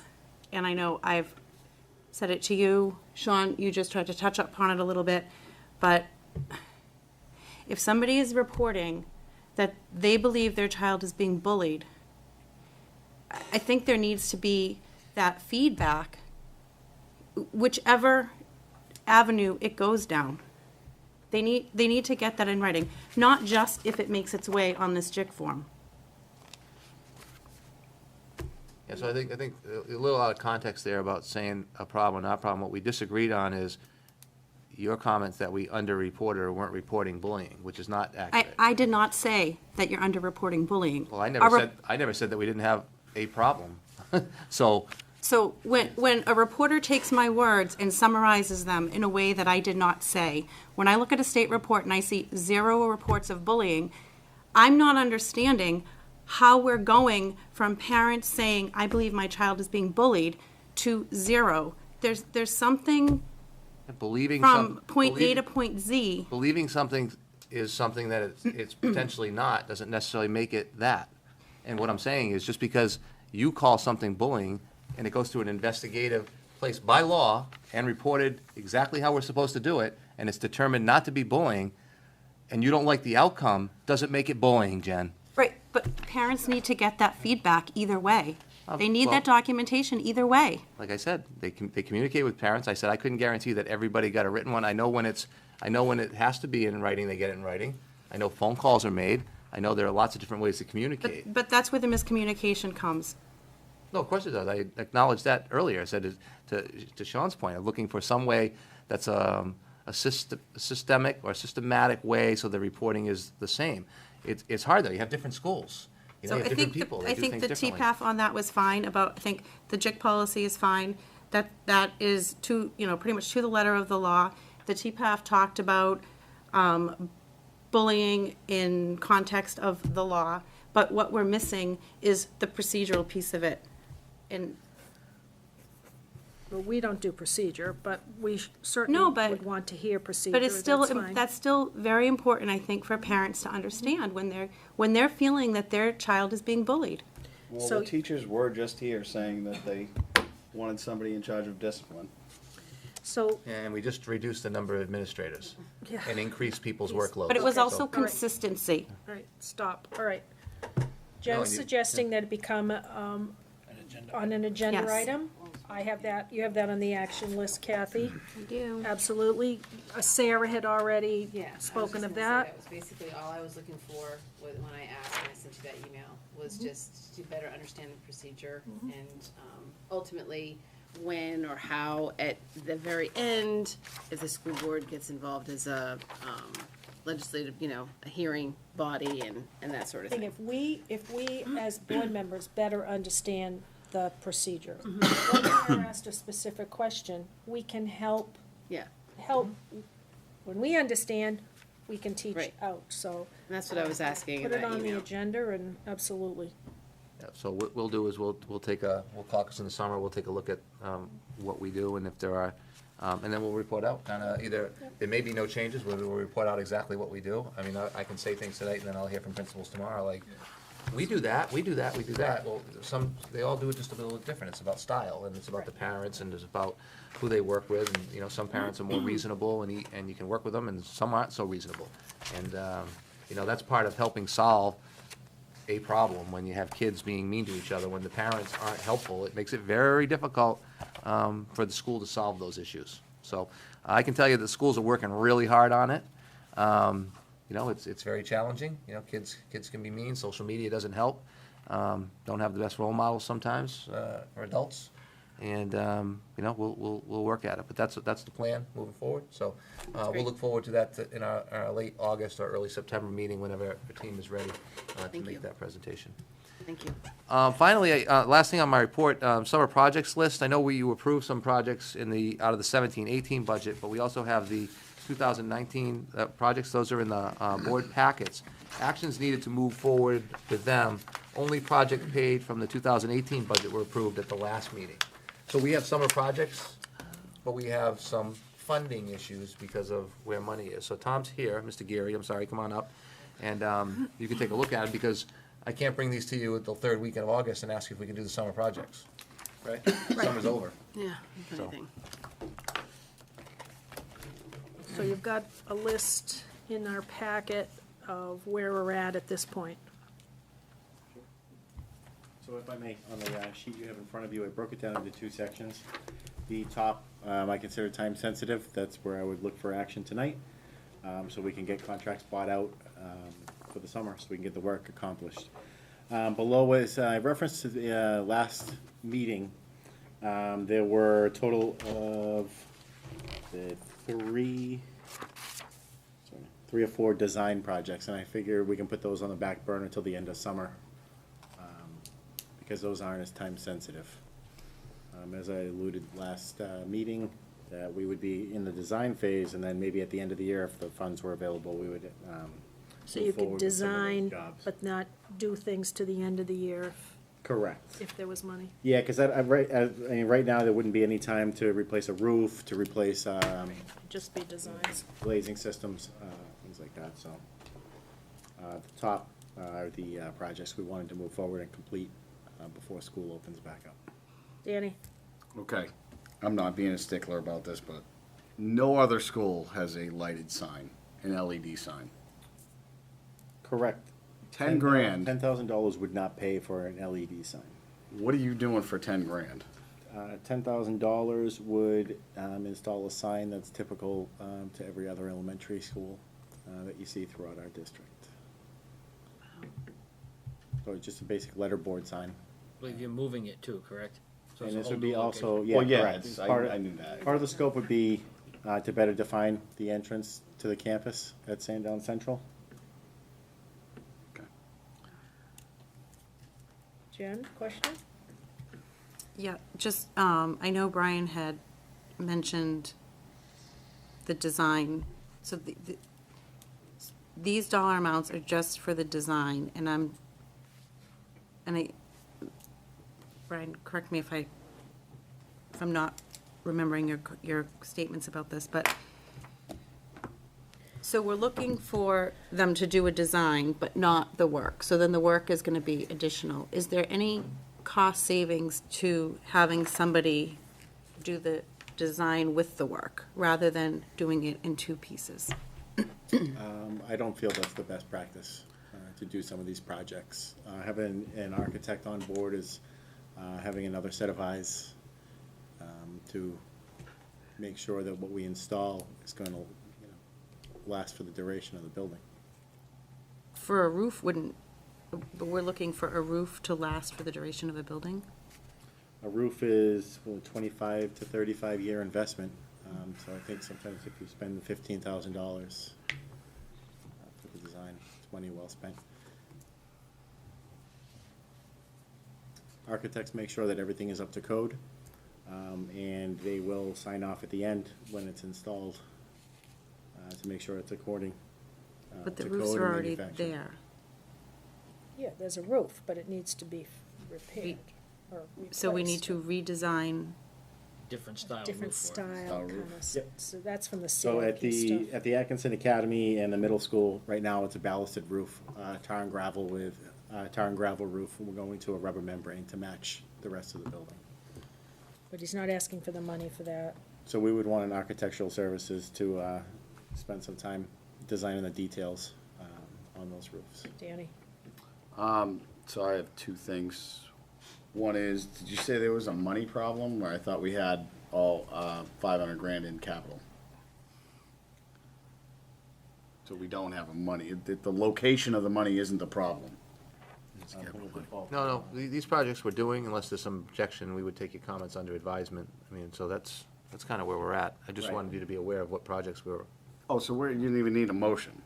No, not unless you had some objections. These were just kind of, this is information, that's why it was in my I was report. gonna make a motion to do them all except for the design, including the science lab updates. Sure, so I wanted to, the reason why I put that at the bottom is I think at this stage in the season, we're kind of late to be ordering cabinetry Oh, so and finding okay. an installer, right? So lead time for cabinets is anywhere from 4 to 8 weeks. Plus being able to find a contractor that's not already working. I mean, I understand. The construction industry is booming right now. So you'd want to defer the cabinets anyway? We Period? would look at deferring it and looking at an install during a school break, whether it be a December break, February break, Okay. or April break. Okay, so all right, so you just So keep. still looking to accomplish it this year, but I just wanted to be transparent and honest that I don't think that It's not gonna happen in the summer. timeline isn't feasible, right? Brian, then Lee, then back to Jen. A couple things. So the 112, you're looking out of next fiscal year's money. The one we're going into, yes. Okay. And seeing how I'm looking at the calendar, was something in the works about the septic system? Yep. We actually have our bid opening tomorrow for that. So that was voted at the last meeting to use the current year FY18 funds. So we have our bid opening tomorrow. Hopefully, a couple weeks out is the final design, and then we can get this thing wrapped up before August 15th, is our intent. How many people did you get? We had 3 people attend the mandatory pre-bid walkthrough. So we had 3 companies meet out. We set up a table out in the field, so make sure that everybody's bidding on the same.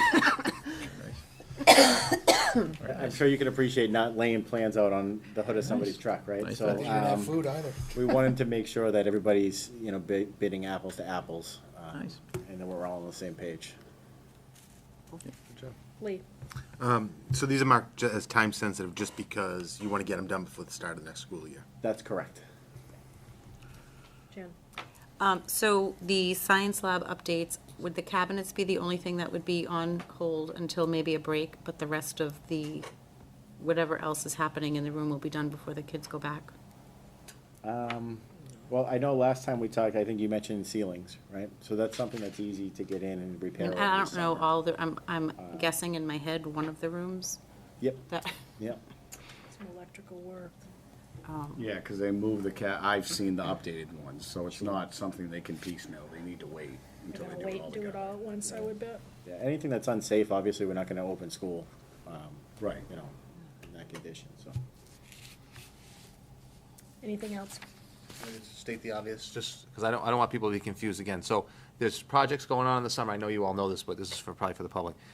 Some of them are projects that we got contracts before June 30th that we're doing in the summer, and some of them will be projects that we're doing that's out of the 18-19 budget. Starting July 1. Starting July 1. So there's a little bit of an overlap because we need to have those people under contract prior to June 30th. Correct, yeah. And as we're going right now, I think everything that you all approved at the last meeting will be under contract by June 30th. Good. Jen? That was our goal. I know this isn't part of summer projects, but budget's not really on here, and we're kind of talking about budget this year, last year. I did not think Chromebooks was happening. I didn't think that rollout was going to continue. But there was a bid on Chromebooks. Is that right?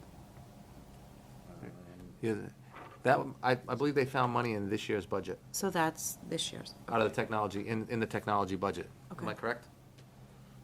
I believe there's money in next year's budget for our normal replacement cycle anyway. And the replacement cycle, yeah. I'm sorry, say that again? So the Chromebooks for the incoming sixth graders, incoming ninth graders, In is that, 18. is that this budget or next budget? We do have some funding available for replacement equipment for our cycle replacements for next year, in next year's budget. So next year's. So next year's budget. Yeah, we may be taking some out of this year's budget, but we do have replacement funds there for next year's budget. Chromebooks. For the Chromebook. For the Chromebooks. Not necessarily for all those teacher laptops and student laptops and teacher desktops. That was all CIP stuff. There was a Maybe not lot of all that in that bid, though, right? It wasn't just the Chromebooks that were in that bid. There were- Sure. I actually, I'm not too familiar with the entire bid. I help Mr. Henderson yeah. just make sure that we meet policy when we post our bids. I will say, we're at a very odd point, I shouldn't say odd, but we're at a good point with Chromebooks and in terms of what we're replacing and what we're looking to get, our replacement cycle and in deploying and all of that. We're becoming more saturated with the Chromebooks, so we're able to better deploy with fewer units in the cycle. So I think that's part of what is going on this year, which is good. Okay.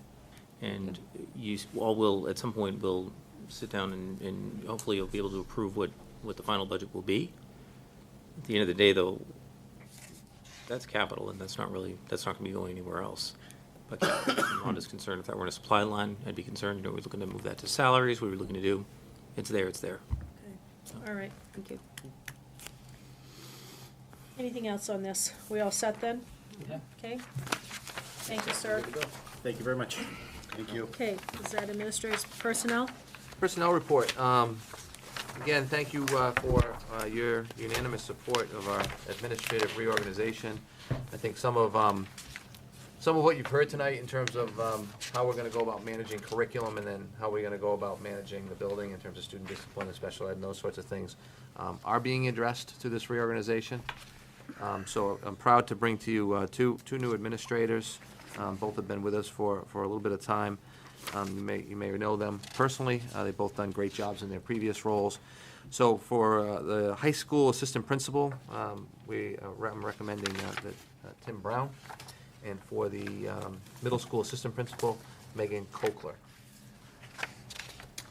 Motion to accept their nominations. Motion by Dan, second by Kel. Questions, concerns, comments? Be careful in your commenting. Yes, Jen?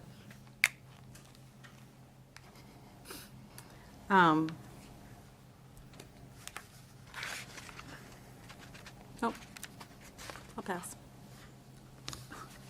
Says You got Brian? Brian?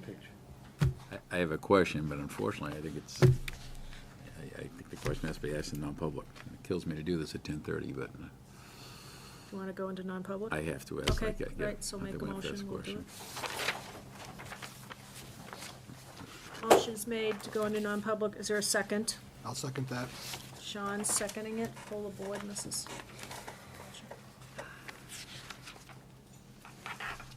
This is under C, I'm assuming. Is this under C? Yes, on reputation, yes. Mr. Boyle? Yes. Mr. Doobie? Yes. Mr. Guide? Yes. Mrs. Mockamer? Yes. Mr. O'Neill? Yes. Mrs. Sherman? No. Mrs. Silva? Yes. And Mr. Ward? No. Your time in is at 10:35. We are back in public session. No action was taken in the non-public. So we have a motion on the floor to, and a second, to accept the nomination of these two individuals. If we're all set, I'm going to call for a vote. All in favor? Great, Unanimous. thank you again. And finally, two professional, I'm sorry, Lee. Go ahead. Sorry, would you like a motion to seal those two non-voting? I don't think so. I don't believe we need to. You good? You good? You good? Okay, we also were able to bring two additional teachers on board, professional staff, Timothy Doucette, world language teacher, French teacher, and Karen LaPlante, that's a Danville special education teacher. So I'd be looking for a motion to accept. Motion to accept those two teachers. I'll second. Second from Sarah, motion by Dan. Questions on these two individuals? Hearing no questions, I'm gonna call for a vote. All in favor? Great, thanks again, Unanimous. Thank appreciate you. it. Okay, that concludes the personnel report. Excellent. Committee reports. I'm gonna start. We had a CIP meeting last night, working to look at projects, moving the spreadsheet around a little bit. We just barely started. We're gonna meet numerous times during the summer. We do need a rep from the Sandown. We do need a community rep as well. I can talk to you privately about that, as well as Atkinson. We need a community rep from Atkinson, and I can speak to you guys about that as well, to represent. So, it was a good meeting, good beginning meeting. We did a lot of juggling the spreadsheet around, so that was good, and, so that's me. Anything from you, sir? Lead policy? Policy committee met this evening. We reviewed 2 policies, moved forward to the school board, actually 4 policies this evening. That will be coming back to you folks for first read. We're gonna look at having a meeting sometime in August. We'll coordinate schedules. Go from there. Great. Sarah, anything committee? No, I was just sat in on a CIP meeting. It was educational, but you pretty well covered it. Dan? I already did strategic planning. Yep, you covered that. Good job. You did well. Lead did policy. Anything, Jen? Okay, policy, that covers it. Brian? Budget, we had a budget committee meeting, and they just went over the proposed schedule for the fall, so I guess they think they're trying to get another meeting for this summer. Did they say when they were gonna have their tours? I know they were trying to change the dates of when they normally have. That's also in progress, because they were talking about the summer, and then that was set aside, because it wasn't a good time to do it. Okay. Sean, committee stuff? Okay, reports of the school board. I went to the 8th grade celebration last night.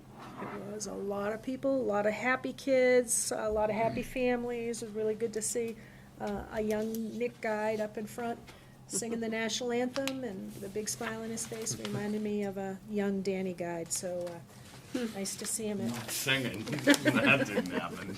I didn't think I'd know any of the kids. I really didn't. I thought, oh, I know that one, and I know that one, and I know that one. It's kind of weird, but it was a really nice evening. I hope they can keep that going for next year. Anything? I have nothing. Kel? Lee? Just like to second what you said about the 8th grade celebration. It was great to have it back in the gym and kind of have that ceremony back in place, kind of reminiscent of back in the day.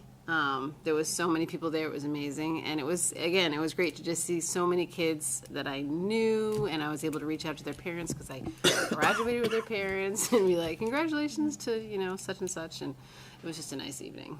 I was glad I was able to be there. Ian? Having done the 8th grade celebration back-to-back years, I can say that Mitch Mensis and Mike Flynn did an awesome job this time. I mean, obviously, it's going to be refined a little bit, but I liked it much better than going to, because I had 2 girls graduate last year. I had to go to 2 different graduations last year. I wish they would have done this last year. It would have saved me a day. But it was great. It was a really good job, and I know they're really going to make it better. And my next tonight's one. their dance, right? It's Tonight, they dance. Yep, they're all at the dance. Also dance. I saw some great pictures of kids Everybody all did dressed it up. Yep. Yep. Jen? High school graduation. That was a really great day. The weather was great, and I thoroughly enjoyed being on the other side of that. It was my first time being on the other side of that, and looking every student in the eye and seeing just that range of emotion. Some kids were obviously a little nervous, a little emotional, very confident about, next steps, and some others that were just like, yay, I'm so happy to be done, get me out of here. It was a good time. It was fun to. It's a beautiful weather day. Yeah. Brian? Well, actually, Jen and I attended a Georgie Boy ceremony at the Accent Academy, which is actually attended also by the Superintendent of Schools, Senate President Chuck Morse, Chief of Police Brackett, and Charlie George and the whole George family. Typical Kathy Deotis, perfectly run program, and the students stole the show, as they always do. Well, we should thank Mr. George again. Mr. George, yeah, it's a great program. Yeah, it's- Unbelievable, yeah, so unbelievable. It was good, it was a good day. Good, I'm glad. Sean, anything? Yeah, our town actually held the Danville Elementary's fifth grade celebration through our recreation department. I had a whole evening with that, and it went off very well. And all the feedback I've received and heard has been all spot on, and the kids were all enthusiastic about it, talking about it the following, week when they got back. So it was a good thing. We started putting this on a couple of years ago. Yeah. It's the third year we've done it. Excellent. Yeah, again, remember, we have our report, again, great pictures, great information about what's going on all over the district. This is a busy few weeks for our kids, so we wish them all a happy, safe summer. Read, do some math work, enjoy, and come back ready to hit things hard and strong come August. Correspondence folder, was there a correspondence folder we don't have that Don't have them anymore? anymore. You could probably take that off the agenda list. We gotta vote, we have to vote to take it off. Actually, it might even be a policy that we have to change. Yeah, we'd have to change that policy. To be honest. Vendor and payrolls, I know I have not signed that yet, so it's got stuck someplace. Yeah, can that come back to me, because I didn't sign any of them, I sent them along to you guys. Any other business? We've got some things that people want to put on agendas for next meeting, which would be August 23rd.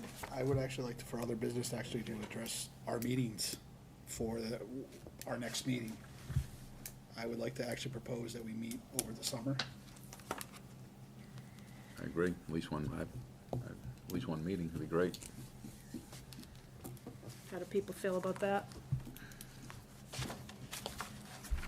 I mean, I guess we can can do do what we- one and just ask Kathy to pull the We can board. do If we what can we- decide if it's gonna be that one meeting is in July or August, ask Kathy to pull the board and figure out what the day is and just do the one I'm fine with that. Let's have her poll and see if we can find something between now and the 23rd of August that isn't bumping into CIP and all these That's other- fine. I mean, obviously, I don't want a spreadsheet Well, that's you've this got a wide. goals work session, for Right, sure. the goals work session, and in I think July we've got for that straightened out, so. Coordinating the location first, but Yeah, it looks yeah, like the let's- 19th. Kind of thinking the 19th of July for a work session. We thought we might be able to pull that off if we can find a place. It's harder in the summer because there's no place to be, because they're working on the buildings. So if we can have here, we'd be all set. So Yeah. let me do that. We'll put that through the hopper and see if we can find something between now and, well, Monday and Sure. The 23rd. The challenges for us, Staffing. staff's on vacation, and depending on what agenda, we won't have anybody available. Completely understand, but We have staff that are often in July, so depending on what the topic is. Anything else? Any other business to come before us? 10:55. If not, I'm gonna call adjourned, and we'll be in touch. We'll see you Monday, some of you.